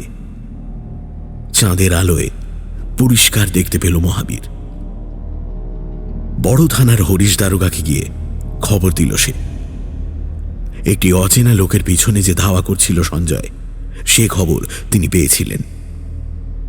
ভোর রাতে একজন মানুষকে কাঁধে নিয়ে 3 জন সারদা পালের বাড়িতে ঢুকেছে শুনে তিনি উঠে পড়লেন। বাইক নিয়ে বেরিয়ে পড়লেন। সারদা পালের বাড়ি সার্চ করার জন্য একটা ওয়ারেন্ট দরকার তাঁর। ওদিকে শেঠ মঞ্জিলে বুলাকি চাঁদের সমস্ত চাকর বাকরকে জেরা করছেন প্রণব চৌধুরী। যা জানতে পারছেন তাতে তাঁর সন্দেহ আরো অনেক গুণ বেড়ে যাচ্ছে। বুলাকি চাঁদের পরিবার পরিজন এ বাড়িতে কোনো দিন থাকতেন না, কেউ তাদের দেখেওনি। আরো অদ্ভুত, মালিককে কোনোদিন ব্যবসার ব্যাপারে কোনো কথা বলতেও কেউ শোনেনি। ব্যবসা সংক্রান্ত সব আদেশ আসত বুড়ো ম্যানেজার নেহাল চাঁদের কাছ থেকে। নেহাল চাঁদই নাকি 4 দিন আগে ড্রাইভার সোহানকে বলেছিল হাওড়া স্টেশন থেকে একজন বাঙালি বাবুকে বাড়ি নিয়ে আসার কথা। বাঙালি বাবুর পরনে থাকবে হাওয়াই শার্ট, আর তিনি গাড়ি নিজেই খুঁজে নেবেন এমন কথা ছিল। সোহান বাঙালি বাবুকে বাড়ি নিয়ে এসেছিল। তিনি এসে নেহাল চাঁদের ঘরে ঢোকেন, কিন্তু তারপর তাকে কেউ দেখেনি। এর আগেও অনেকবার বাঙালি বাবু এসেছেন, প্রত্যেকবার তাকে নেহাল চাঁদের ঘরে ঢুকতে দেখে লোক, কিন্তু কেউ বেরোতে দেখে না। চৌধুরীর সন্দেহ হতে লাগল যে নেহাল চাঁদ আর সেই বাঙালি বাবু আসলে একই লোক। তিনি গিয়ে ঢুকলেন নেহালের সেরেস্তায়। সুইচ টিপতেই মেঝের একটি অংশ নিচে নেমে গেল আগের মতোই। এবার পাতাল ঘরে প্রবেশ করলেন চৌধুরী। ঘরের চারিদিকে শুধু সারি সারি লোহার সিন্দুক। বহু কষ্টে সে সিন্দুক খোলার পর দেখা গেল তার ভেতরে শুধুই তাড়া তাড়া 100 টাকার নোট। জাল জাল যদি হয় তাহলে জালিয়াতকে বাহবা দিতেই হবে, কারণ এই নোটের সঙ্গে আসল নোটের কোনো তফাৎ খুঁজে পেলেন না ওসি প্রণব চৌধুরী। তবে এই গোটা মামলার কিনারা করতে আগে সঞ্জয়কে খুঁজে পাওয়া দরকার। চৌধুরী লালবাজারে গিয়ে কমিশনারের সঙ্গে দেখা করলেন, বোঝালেন তাকে পুরো ঘটনা। বললেন যে যেহেতু এই মামলা কেষ্টপুর থেকেই শুরু, তিনি সেখানে যেতে চান ফোর্স নিয়ে। কমিশনার রাজি হয়ে গেলেন। সঞ্জয়ের ব্যাগ ছিল শুঁড়িপাড়া থানায়, জামা কাপড় ছিল শেঠ মঞ্জিলে। সেসব সঙ্গে নিয়ে চললেন চৌধুরী। তার সঙ্গে চলল একটি স্নিফার ডগ। লালবাজারের লোক সেই কুকুরের আদর করে নাম রেখেছে খোক্কোশ। চৌধুরী এবং সহকারী সুজিত দুটি আলাদা পথ ধরলেন। নেহাল চাঁদ কোন রাস্তায় গেছে তা তারা জানে না। রেলপথে হতে পারে বা শালিমারের ভেতরে রাস্তা দিয়েও হতে পারে। সুজিত গেল ট্রেনে। রাস্তায় সে জিজ্ঞেস করতে করতে যাবে যে অচেতন কোনো রোগীকে কেউ ট্রেনে করে নিয়ে যেতে দেখেছে কিনা। চৌধুরী চললেন শালিমার থেকে গাড়ি করে। দুজনের দেখা হলো সীতারামপুর স্টেশনে। সুজিত জানালো যে মানুষজনকে জিজ্ঞেস করে সে কিছুই জানতে পারেনি, কাজেই নেহাল চাঁদ রেলপথে আসেনি বলেই মনে হয়। তারপর সে বলল সীতারামপুর থেকে কেষ্টপুর যাওয়ার দুটি রাস্তা আছে। এক হলো পাকা রাস্তা, অহল্যাবাই রোড, আর অন্য রাস্তাটি হলো পায়ে হাঁটা মাঠের ভেতর দিয়ে। চৌধুরী খানিক্ষণ ভাবলেন, গভীর রাতে কি নেহাল চাঁদ মোটর গাড়ি করে পুরো গ্রামকে জানিয়ে দিয়ে বাড়ি ফিরবে? না, তা করবে বলে মনে হয় না। তিনি হাঁটা পথই বেছে নিলেন। কিন্তু তাও আর একটা প্রশ্ন থেকেই যায়। 3 মাইল রাস্তা সে সঞ্জয়কে একা কাঁধে করে কি করে নিয়ে যাবে? নেহাল চাঁদ যদি যশোদা হয় তাহলে এই গ্রাম তার চেনা, নিশ্চয়ই এখানে লোক আছে তার। নিজের গাড়িকে অহল্যাবাই রোড ধরে কেষ্টপুর থানায় গিয়ে অপেক্ষা করতে বলে খোক্কোশ আর সুজিতকে নিয়ে মাঠে নামলেন চৌধুরী। তার সঙ্গে নেহাল চাঁদের ফেলে আসা আচকান রয়েছে, সেটা খানিকক্ষণ ধরে রইলেন খোক্কোশের নাকের কাছে। খোক্কোশ জামা শুঁকে নিয়ে মাঠের উপর মাথা নিচু করে মাটি শুঁকতে শুঁকতে এগোতে শুরু করল। মিনিট 5 সময় লাগলো তার। মাঠের একটি বিশেষ জায়গায় এসে দাঁড়িয়ে পড়ল সে। ডেকে উঠল জোরে।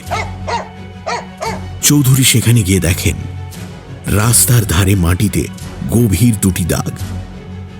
ট্রাকের চাকা ছাড়া এ দাগ আর কিছুতে হতে পারে না। সেখানেই দাঁড়িয়ে আছে খোক্কোশ। মানেটা তার কাছে পরিষ্কার। শালিমারের ভেতর দিয়ে ট্রাকে করে সঞ্জয়কে সীতারামপুরে নিয়ে এসেছে নেহাল চাঁদ। এখানে সে ট্রাক থেকে নেমে পায়ে হেঁটে গেছে। ট্রাক উল্টো দিকে ঘুরে আবার ফেরত চলে গেছে কলকাতা। খোক্কোশকে ইশারা করেন তিনি। মাঠের মধ্যে দিয়ে মাটি শুঁকতে শুঁকতে খোক্কোশ এগোতে থাকে। চৌধুরী লক্ষ্য করেন যে একটি শুকনো ডোবার দিকে এগোচ্ছে সে। ডোবার কাছাকাছি যেতেই নরম মাটিতে একজোড়া পায়ের ছাপ চোখে পড়ল চৌধুরীর। তারপর ডোবার পাশে একটি বিশেষ জায়গায় এসে দাঁড়িয়ে পড়ল খোক্কোশ। এখানে মাটিতে বেশ কিছু দাগ আর 3টি আলাদা পায়ের ছাপ। তার মানে এখান থেকে আর একা নেই নেহাল চাঁদ। ডোবার পাশেই খোক্কোশ আর সুজিতকে নিয়ে বসে পড়লেন চৌধুরী। সূর্য ডুবতে এখনো সময় বাকি আছে। ডুবে গেলে অন্ধকারে গ্রামে ঢুকবেন তিনি। ওদিকে 10 জন বন্দুকধারী সেপাই নিয়ে একইভাবে রাতে গ্রামে ঢুকবেন ঠিক করে রেখেছেন দারোগা হরিশ পাকড়াশি। কিন্তু সঞ্জয় কোথায়? সে কি বেঁচে আছে? মাথায় আঘাতে সঞ্জয়ের মৃত্যু হয়নি। হাত পা মুখ বাঁধা অবস্থায় 14 থেকে 15 ঘন্টা পড়ে থেকেও তার প্রাণ বেরিয়ে যায়নি। কিন্তু ধকলে প্রাণ না বেরিয়ে গেলেও ছুরির আঘাতে তো যাবেই। তাকে নিয়ে বাড়িতে ঢোকার সঙ্গে সঙ্গেই সারদা আঁতকে ওঠে। এ কি, এই যে আমাদের ফাঁড়ির সঞ্জয় বাবু! সঞ্জয়কে আলমারির ভেতর দিয়ে সারদা পালের বাড়ির নিচে গোপন ঘরে নিয়ে যায় যশোদা। তারপর মাথায় হাত দিয়ে বসে পড়ে। কানা দামোদরের গাভায় কঙ্কাল থেকে যে পুলিশের তাদের ওপর সন্দেহ হয়েছিল তা সে জানত, কিন্তু তাদের কারবারের ব্যাপারে কতটা জানতে পেরেছে পুলিশ, সেই খবরটা সঞ্জয়ের কাছ থেকে বার করা দরকার। কিন্তু সঞ্জয় কিছুতেই মুখ খুলবে না। অনেক চেষ্টা করে যশোদা, লোভ দেখায় ব্যবসার বখরা দেবে। তাতে যখন কাজ হয় না তখন মাথায় বন্দুক ধরে, কিন্তু তাতেও সঞ্জয় মুখ খোলে না। কিন্তু এভাবে তো তাকে ফেলে রেখে দেওয়া যায় না।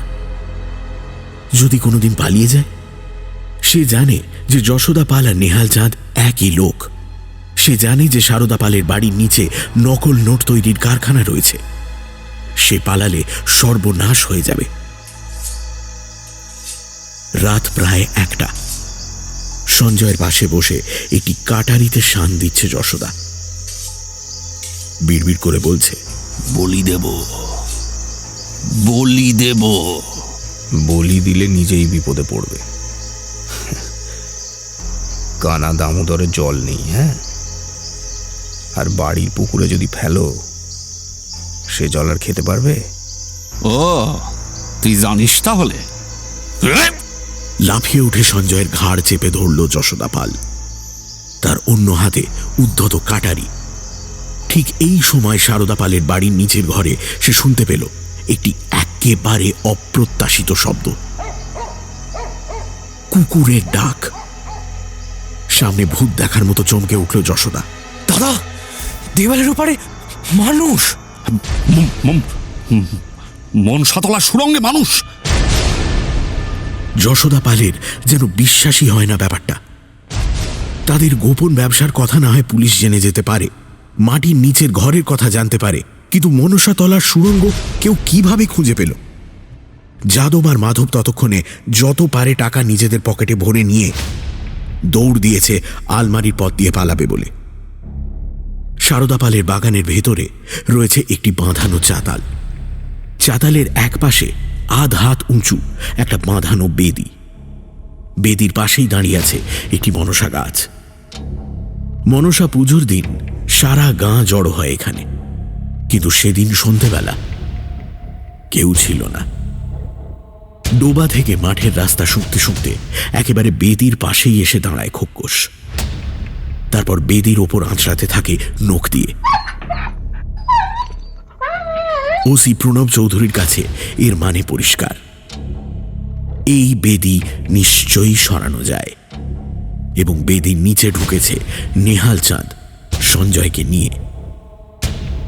সহকারী সুজিতের সঙ্গে ঠেলাঠেলি করতে গোটা বেদিটাই সরে যায়। বেদি সরে যেতেই সবার আগে লাফ দিয়ে নামে খোকস, তার পেছনে পেছনে নামেন চৌধুরী এবং সুজিত। 10 ধাপ মতো নেমেই সরু সুড়ঙ্গ, একদম শেখ মঞ্জিলের মতো, একই মিস্ত্রির প্ল্যান। এর থেকেই প্রমাণ হচ্ছে যে যশোদা পাল আর নেহাল চাঁদ আসলে একই লোক। কিন্তু সুড়ঙ্গের শেষে দরজা পান না চৌধুরী। তার জায়গায় বরং রয়েছে একটা দেওয়াল। দেওয়াল আঁচড়াতে থাকে খোকস। তারপর কোনো রাস্তা না খুঁজে পেয়ে রেগে ডাক দেয়। সেই ডাক দেওয়ালের ওপার থেকে শুনতে পেয়ে লাফিয়ে ওঠে যাদব আর মাধব। ওদিকে ওপরের ঘরে তখন সারদা পাল কিছুই জানে না। সে শুয়েছিল নিজের বিছানায়। এমন সময় আলমারি খুলে বেরিয়ে আসে যাদব, মাধব আর যশোদা। কি হয়েছেটা কি? মনসাতলা সুরঙ্গে পুলিশ।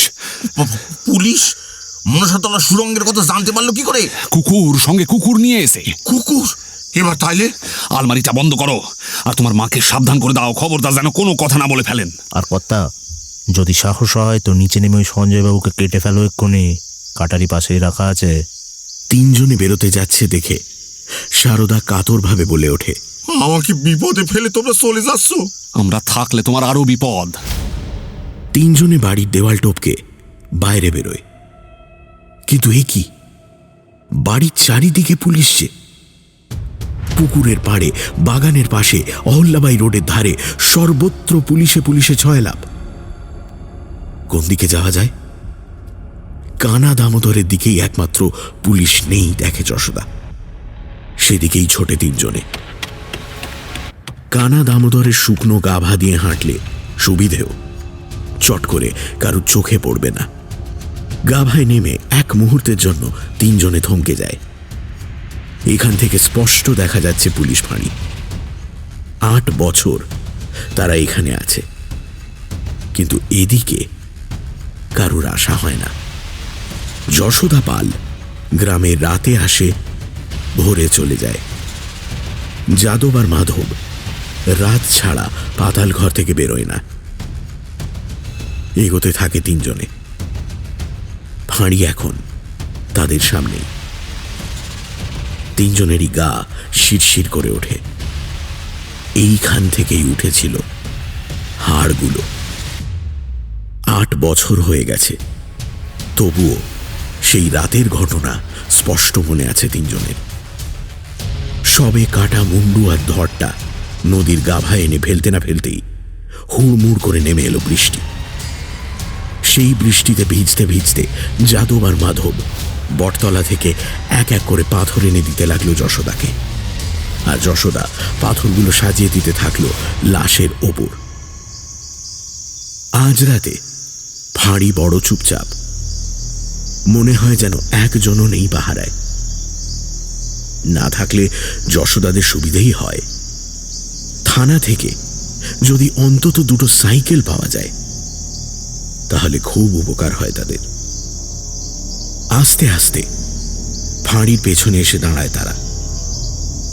সাইকেল নয়, ফাঁড়ির সামনে দাঁড়িয়ে আছে আস্ত একটা গাড়ি। আশ্চর্য, 8 বছরে ফাঁড়িতে কিছুই পাল্টায়নি।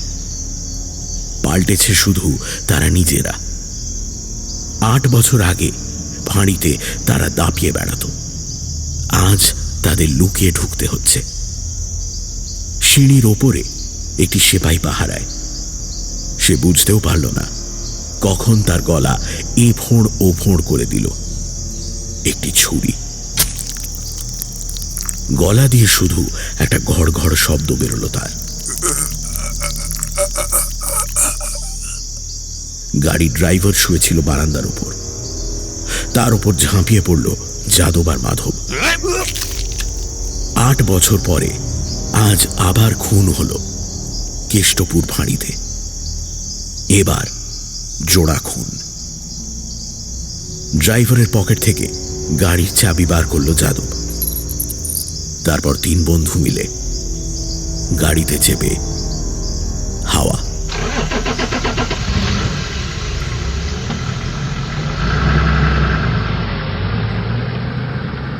এদিকে যার গাড়ি, সেই প্রণব চৌধুরী তখনও মনসাতলার সুড়ঙ্গের ভেতরে। উপরে তখন দক্ষ যজ্ঞ চলছে। 24 জন সেপাই নিয়ে সারদা পালের বাড়িতে তল্লাশি চালাচ্ছেন হরিশ পাকড়াশি। বাড়ির নিচের ঘরের ব্যাপারে তিনি তখনও কিছুই জানেন না।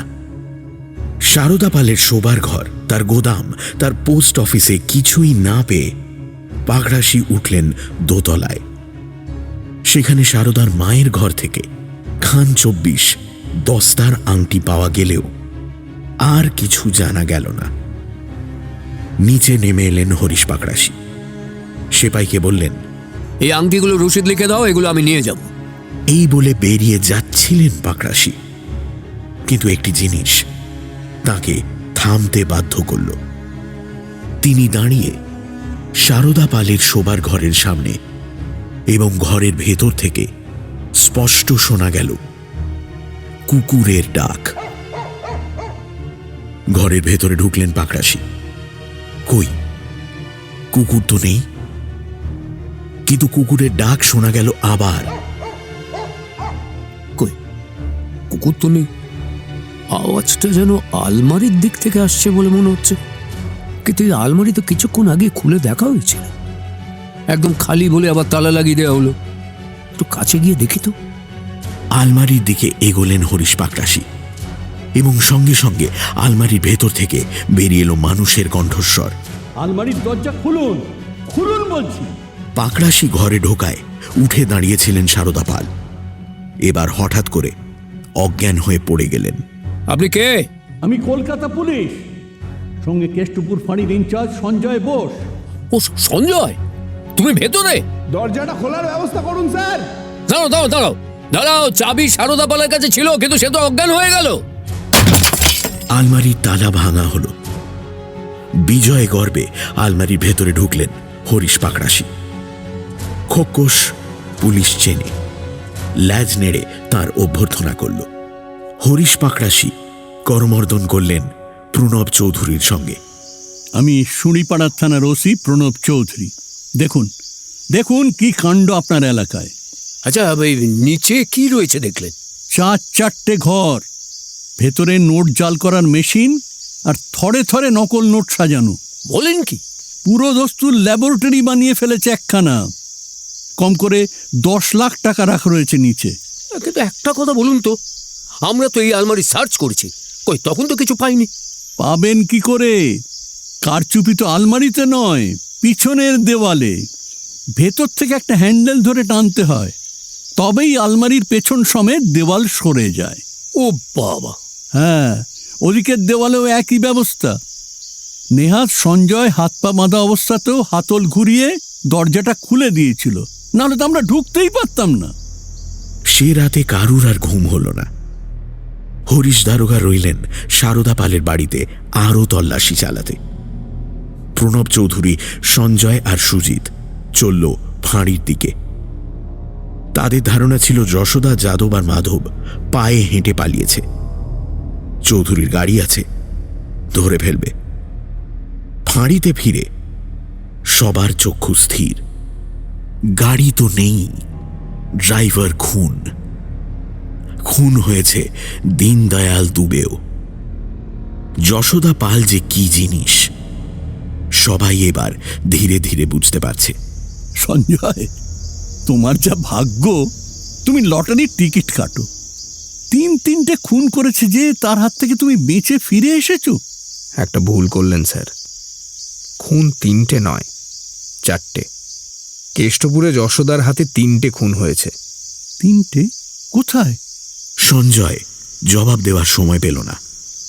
হরিশ পাকড়াশি সারদা পালের বাড়ি থেকে বেরিয়ে অহল্যাবাই রোড পরীক্ষা করে ফিরে এলেন। অহল্যাবাই রোড দিয়ে পালিয়েছে। কিন্তু কোন দিকে গেছে? ওদিকে রেল লাইন পৌঁছতে পারবে ওরা, কিংবা জগৎপুর দিয়ে হাওড়া। আমরা তাহলে এখন কি করি? স্যার, ওরা গাড়ি নিয়ে পালিয়েছে, আর এখানে ফাঁড়িতে আছে শুধু সাইকেল। সঞ্জয়, আমার মোটর সাইকেলটাও আছে। তাহলে স্যার, যদি আপনি সেটা আমায় দেন, তাহলে আমি একটু বড় মহকুমা যাব স্যার। ও কেন, কি করতে চাও? সুপারের সঙ্গে দেখা করব স্যার। ওখান থেকে ফোন আর টেলিগ্রাম করে কাছের থানাগুলোয় একটু। ঠিক আছে ঠিক আছে, আমি একটা চিঠি লিখে দিচ্ছি। যাও, তুমি বেরিয়ে পড়ো।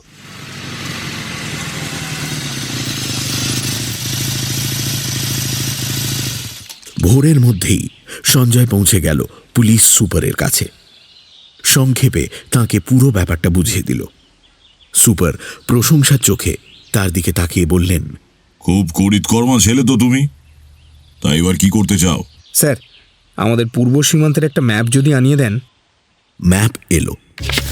স্যার, যদি আমায় পূর্ব পাকিস্তানে পালাতে হয় তাড়াতাড়ি, কোন রাস্তা দিয়ে গেলে ধরা পড়ার চান্স সব থেকে কম? বারাসাতের এই রাস্তাটা। ম্যাপের ওপর এক সারি সরু বিন্দুর দিকে আঙুল দেখালেন পুলিশ সুপার কুমারেশ মজুমদার। এই রাস্তা দিয়ে 2 দেশের মধ্যে বেআইনি সুপুরি পাচার চলে। 2 দেশের সরকার এটা জেনেও না জানার ভান করে। এই রাস্তায় তাহলে অবিলম্বে পাহারা বসাতে হবে স্যার। আর তারা ওই রাস্তায় যদি না যায়, তার জন্য অন্য রাজ্যের পুলিশকে খবর দিতে হবে স্যার। বেশ, সে ব্যবস্থাই করাচ্ছি তাহলে। আগ্রা, দিল্লি, কানপুর, লখনৌ চতুর্দিকে টেলিগ্রাম গেল। ভয়ঙ্কর জালিয়াতদের একটি দল পশ্চিম বাংলা থেকে তাড়া খেয়ে তাদের দিকে যেতে পারে। অন্যদিকে খবর গেল পূর্ব সীমান্তের সমস্ত থানায়। জালিয়াতদের দলে 3 জন লোক, তাদের কাছে বিপুল পরিমাণে জাল নোট থাকার সম্ভাবনা। তারা যেন কোনো মতেই সীমান্ত পেরিয়ে পূর্ব পাকিস্তানে যেতে না পারে। সঞ্জয় ফাঁড়িতে ফিরে এসে দেখে ফোনে ব্যস্ত হরিশ পাকড়াশি। ওপরওয়ালার সঙ্গে কথা বলে তিনি একটি হেলিকপ্টারের ব্যবস্থা করতে পেরেছেন। যতক্ষণে হেলিকপ্টার আসে, পাকড়াশি কেসের পুরো বিবরণ একবার শুনতে চাইলেন সঞ্জয়ের কাছে। 8 বছর আগের একটা খুনের সঙ্গে নোট জালের ঠিক কি সম্পর্ক? সঞ্জয় কয়েক মিনিট একটু ভেবে নিয়ে তারপর শুরু করল। কানা দামোদরের গাভা থেকে যখন কঙ্কালটা বেরোয়, তখন তার একটা পায়ের আঙুলে আমি একটা দস্তার আংটি দেখি। আপনি আমাকে বলেন যে গ্রামের দিকে মানুষ এরম আংটি পরে। দুখিয়ার মা আমায় বলল যে এমন আংটি সারদা পালের মা বিক্রি করে। তার খুড়তুতো ভাই যশোদাই নাকি গ্রামেই আংটিটা নিয়ে আসে। কঙ্কালের পায়ে যে আংটি, তার মানে সেই আংটিও সারদার মায়েরই দেওয়া। এটা জানার পর আমি ঠিক করি সারদা পালের বাড়িতে রাতে একটু নজরদারি করতে গিয়ে দেখি যে সে একটা আলমারির ভেতর থেকে বেরিয়ে আসছে।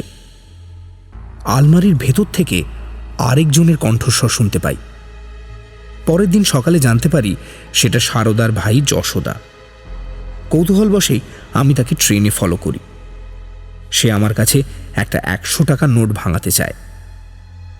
আমি সন্দেহ করি যে নোট নকল হতে পারে। যশোদাকে বলি নোটে নিজের নাম সই করে দিতে। সই করার সময় আমি খেয়াল করি যে সে কলম ধরে একটা অদ্ভুত কায়দায়। আমরা সবাই বুড়ো আঙুল, তর্জনী আর মধ্যমার ডগা দিয়ে কলম ধরি। যশোদা কলম ধরল 5টা আঙুল দিয়ে। তার উপর আমার সন্দেহ আরও জোরালো হলো যখন দেখলাম তার পায়ে দস্তার আংটি নেই। তার উপর সে আমার পায়ে আংটি দেখে সেটা নিয়ে ঠাট্টা করল। যে নিজে জিনিস বিক্রি করে সে এমন করতে পারত না। তখনই আমি বুঝে গেছিলাম যে আমার সামনের মানুষটা আর যেই হোক যশোদা পাল নয়। যশোদা পাল নয় মানে? এই তো তুমি বললে সেই যশোদা পাল। তাহলে কে সে? তার আসল পরিচয় জেনেছি আমি অনেক পরে, কাজেই আপনাকেও পরেই বলবো। আপাতত আপনি আমায় যেটা জিজ্ঞেস করতে পারেন সেটা হলো যে যশোদা পাল কোথায়? কোথায়? যশোদা পাল গত 8 বছর ধরে শুয়েছিল কানা দামোদরের গাভায়। বলো কি? কিন্তু তাহলে আমরা যাকে যশোদা পাল ভেবে আসছি সে কে? সঞ্জয় প্রশ্নের উত্তর দেওয়ার সুযোগ পেল না, কারণ ঠিক সেই মুহূর্তেই আকাশে শোনা গেল একটি বিকট শব্দ। লাফিয়ে উঠলেন হরিশ পাকড়াশি। সবাই ফাঁড়ির পেছনের দরজা দিয়ে বাইরে বেরিয়ে দেখে থানার পেছনের মাঠের ওপর নামছে 1 জোড়া হেলিকপ্টার। আধ ঘন্টার মধ্যে 2টো হেলিকপ্টার যাত্রী নিয়ে পূব দিকে উড়ে চলল। একটায় প্রণব চৌধুরী আর কুমারেশ মজুমদার, অন্যটায় সুজিত, সঞ্জয় আর খোক্কোশ। বারাসাতে একবার নামতে হলো। স্থানীয় থানায় খবর নিয়ে জানা গেল যে টেলিগ্রাম পাওয়ার পর থেকেই রাস্তায় নজর রাখা হচ্ছে। কোনো সন্দেহজনক লোককে দেখা যায়নি, বরং পুলিশের গাড়ি গেছে একটা। পুলিশ? কোথাকার পুলিশ? তা তো জানি না স্যার। গাড়িতে বাতি লাগানো ছিল এবং ইউনিফর্মেও ছিল, আইডি কার্ডও দেখালো। তা আমি ভাবলাম হয়তো আপনাদের আসামি দিয়েই ধরতে যাচ্ছে। কজন ছিল? ওই 3 জন মতন। কি গাড়ি ছিল? একটা কালো অ্যাম্বাসেডার ছিল। ইস, প্রণব বাবুর গাড়ি। চিন্তা করবেন না স্যার, ওরা গাড়িতে, আমরা হেলিকপ্টারে। ঠিক ধরে ফেলবো। কোন দিকে গেছে? ওই রামগঞ্জের দিকে গেছে। 2 হেলিকপ্টার আবার বেরিয়ে পড়ল। রামগঞ্জ থানা থেকে আধ মাইল গেলেই হরিণমারি নদী। নদীর এপারে পশ্চিমবঙ্গ, ওপারে পূর্ব পাকিস্তান। নদীতে ব্রিজ নেই, তবে 2-4খানা ডিঙি আছে নদীর দুপারে। নদীর ওপর ক্রমাগত টহল দিতে লাগলো দুটো হেলিকপ্টার। মাঝিদের বলে দেওয়া হয়েছে তারা যেন কাউকে জলে নামতে না দেয়। কিন্তু প্রশ্ন হচ্ছে, গাড়িটা কোথায় গেল? ঘাট পর্যন্ত রাস্তা আছে, গাড়ি তো স্বচ্ছন্দে ঘাটে চলে আসতে পারত, কিন্তু আসেনি। কোথায় গাড়ি? 2 হেলিকপ্টার উঠে গেল 2000 ফুট ওপরে।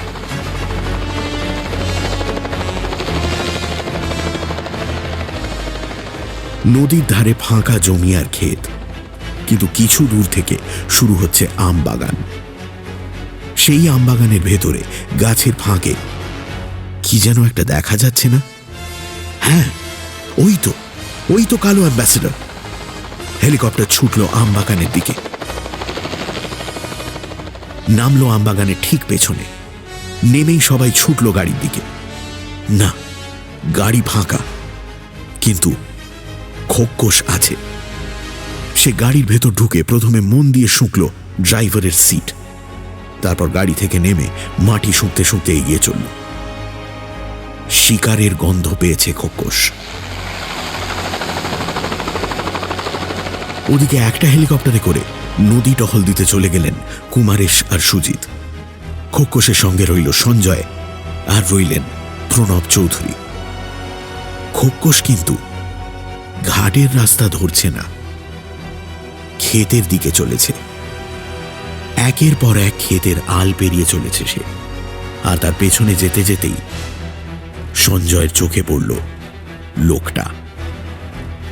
একটা একলা লোক ক্ষেতের ওপর দিয়ে নদীর দিকে যাচ্ছে, কাঁধে দুটো নাইলনের ব্যাগ। বোধহয় সুপুরির ব্যবসায়ী, মাল বিক্রি করে বাড়ি ফিরছে। কিন্তু বাড়ি যদি ফিরতে হয় তাহলে এইভাবে ক্ষেতের মধ্যে দিয়ে নদীর দিকে যাচ্ছে কেন? ঘাটের রাস্তা ধরছে না কেন? আর তাছাড়া ওর পরনের ওই ছিটের ফতুয়া আর ধুতি কেমন যেন চেনা চেনা লাগছে সঞ্জয়। কোথায় যেন দেখেছে সে।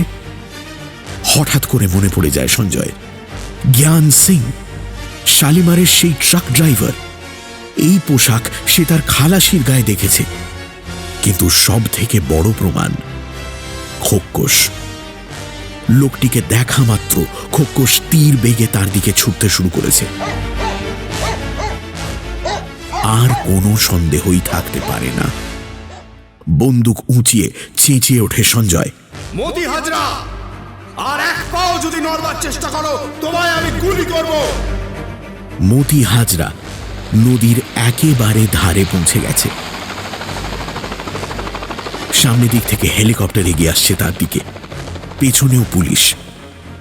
এক মুহূর্ত ভাবে সে, ধরা দেবে না পালাবার চেষ্টা করবে। না, ধরা দিয়ে ফাঁসিতে ঝুলতে সে রাজি নয়। সে মারল নদীতে ঝাঁপ।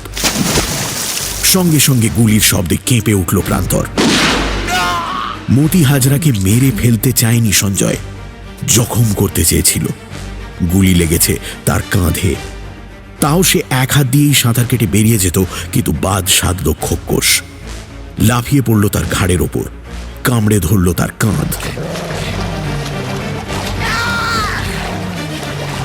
পালাবার আর উপায় রইল না মতি হাজরার।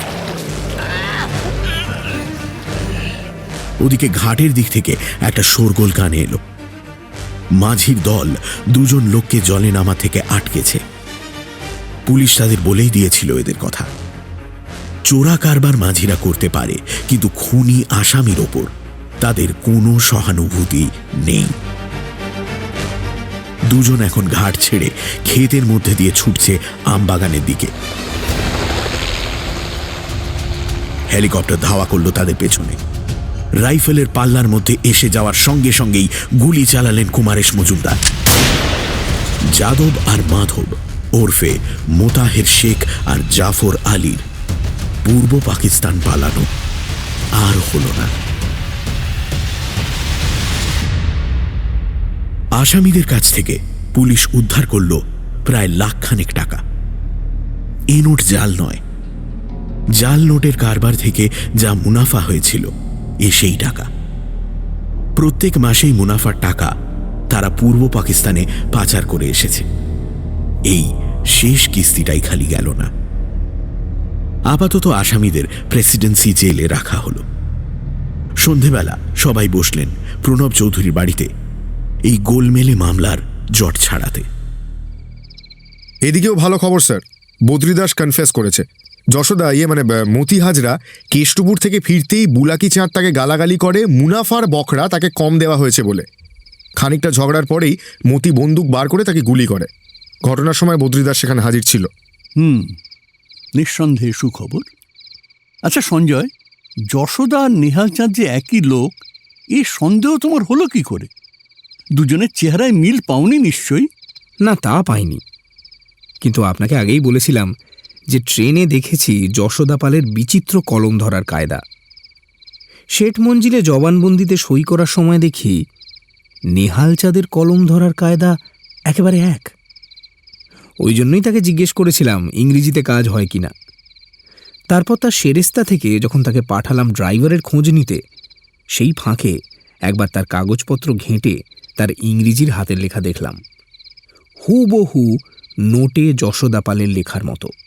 আসল গল্পটা কিন্তু এখনো শুনিনি আমরা। আসল যশোদা পালকে খুন করলো কে, কেন? আর তারপর মতি হাজরা আর সারদা পাল মিলে যে জাল নোটের কারখানা খুলে বসলো কেষ্টপুরে, তার সূত্রপাত হলো কিভাবে? আমার কাছে সঠিক উত্তর পাবেন না স্যার, যা পাবেন তা শুধুই আমার অনুমান। আহা, তাই শুনি না। বেশ, তাহলে শুনুন। যশোদা পাল খুব সুবিধের লোক ছিল না, ফন্দিবাজ লোক। তার প্রমাণ হচ্ছে ওর ওই আংটির ব্যবসা। সে স্বদেশী আন্দোলনে জড়িয়ে পড়ে যে জেল খাটে, সে খবর আমি দুখিয়ার মা আর হরকেষ্ট দত্তর কাছ থেকে পেয়েছি। জেলে থাকতেই তার জালিয়াতদের সঙ্গে আলাপ হয়, তাদের কাছ থেকেই সে নোট জাল করা শেখে। কলকাতায় তাদের সঙ্গে কিছুদিন কাজ করে যে কোনো কারণেই হোক সে ঠিক করে নিজের দেশের বাড়িতে এই কাজ করবে। সে কলকাতা থেকে মিস্ত্রি আনিয়ে পাকা বাড়ি তৈরি করায়, তার সঙ্গে তৈরি করায় মাটির নিচে 4টে ঘর। এ কাজ স্থানীয় মিস্ত্রিকে দিয়ে করালে মাটির নিচের ঘরের কথা সবাই জেনে যেত। মাটির নিচে ঢোকার 2টি পথ, একটা সারদা পালের শোবার ঘরের আলমারির মধ্যে দিয়ে, অন্যটা মনসাতলা দিয়ে। সম্ভবত জালিয়াতি জিনিসপত্র নিয়ে আসার সময় সে একদিন পুলিশের হাতে ধরা পড়ে। পুলিশ মানে মতি হাজরা, মোতাহের আর জাফর। তাদের মধ্যে একটা বন্দোবস্ত হয়। মতি, মোতাহের আর জাফর যশোদার সঙ্গে ব্যবসায় ঢুকে যায়, নোট চালের কাজ শিখতে থাকে। কিন্তু যশোদা পাল বোধহয় ঝগড়াটে লোক ছিল। কলকাতার দলের সঙ্গেও তার বনিবনা হয়নি, এখানেও হলো না। আমার যা মনে হয় স্যার, ওর তারপর 3 জনের সঙ্গে একটা রফা হয়েছিল। মোটামুটি কিছু টাকা, পোস্ট অফিসে যা টাকা জমা পড়ে তার সঙ্গে ও 3 জনকে দিয়ে দিত এবং তারা চলে যেত পূর্ব পাকিস্তান। 1952 সালের 12ই অগস্ট 4 জনের দেখা করার কথা ফাঁড়িতে। মতি সেদিন কায়দা করে অন্য সেপাইদের ফাঁড়ি থেকে সরিয়ে দিল, কিন্তু কিছু একটা গোলমাল হলো শেষ মুহূর্তে। বোধহয় ফাঁড়িতেই যশোদা আর অন্যদের মধ্যে ঝগড়া লাগে। মতি হাজরা বদরাগী আর বেপরোয়া লোক, ঝগড়ার মুখে সে খুন করে বসল। তারপর আর কি, বর্ষাকাল, কানা দামোদরে তখন জল, তার ভেতরেই ফেলা হলো লাশ। যাতে ভেসে না ওঠে তার জন্য ওপরে চাপা দেওয়া হলো পাথর। মতি হাজরার ইউনিফর্মে নিশ্চয়ই খুনের সময় রক্ত লেগেছিল, কাজেই সেটাও গেল তার সঙ্গে। ফাঁড়ির ঘরের থেকেও খুনের চিহ্ন মুছে ফেলল ওরা। কথা ছিল এরপর 3 জনে পালিয়ে যাবে, কিন্তু তাদের আটকে দিলেন সারদা পাল। তার বাড়ির নিচে কারখানা কে চালাবে? এরা 3 জন কাজ শিখেছে, এরাই চালাক। লোভ বড় ভয়ঙ্কর জিনিস। লক্ষ লক্ষ টাকা রোজগারের সুযোগ কেউই ছাড়তে চাইল না।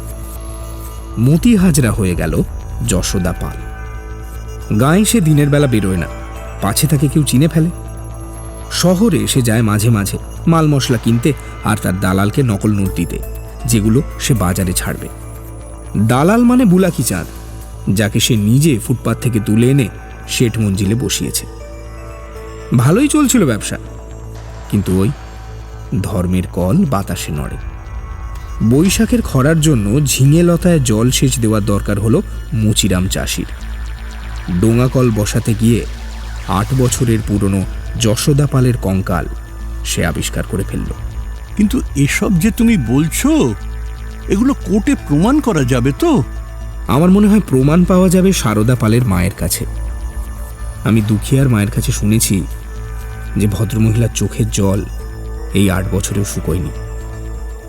আসল যশোদার অন্তর্ধানের রহস্য তো তার কাছে গোপন ছিল না, কারণ মতি আর তার 2 সঙ্গীকে দিনে 4 বার খাওয়ানোর দায়িত্ব তো তার ঘাড়েই ছিল। যশোদা তারই কোলে পিঠে মানুষ হয়েছিল। এখন মতি হাজরাকে যশোদা বলে ডাকতে গেলেই তার কান্না পেয়ে যেত। একেবারে খাপে খাপ মিলে যাচ্ছে। আচ্ছা, কিন্তু মতি আর তার সাঙ্গপাঙ্গরা তো বারাসাতে পুলিশের আইডি দেখিয়েছিল, ইউনিফর্মও পরেছিল। আমার ধারণা সেগুলো সবই এসছে জ্ঞান সিং এর কাছ থেকে। ওই জায়গাটা আমাদের ভালো করে সার্চ করতে হবে। আমি ভাবছি অন্য কথা। আচ্ছা স্যার, সঞ্জয়কে এবার সাধারণ ফোর্সে না রেখে গোয়েন্দা বিভাগে ট্রান্সফার করে দেওয়া উচিত নয় কি? নিশ্চয়ই, আর তার সঙ্গে একটা প্রমোশন। উত্তম প্রস্তাব। আমি আজকেই আইজি সাহেবকে চিঠি লিখছি। বাবা সঞ্জয়, তোমার আপত্তি নেই তো? সে স্যার আমি আর কি বলবো, আপনি যা ভালো বোঝেন।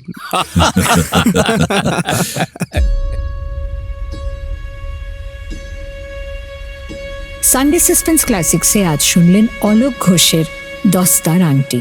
গল্প পাঠে দীপ, নীর, অনির্বাণ ভট্টাচার্য, সোমক, অগ্নি, বিপুল নাগর, শুভাশিস মুখোপাধ্যায়, শুভদীপ চক্রবর্তী, সুকমল ঘোষ, উর্মিমালা বসু, সত্যম ভট্টাচার্য, চয়ন এবং পুষ্পল।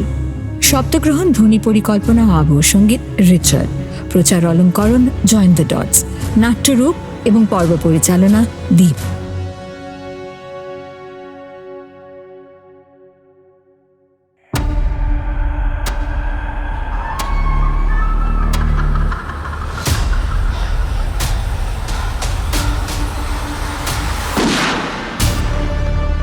মির্চি সানডে সাসপেন্স, কান টান উত্তেজনা।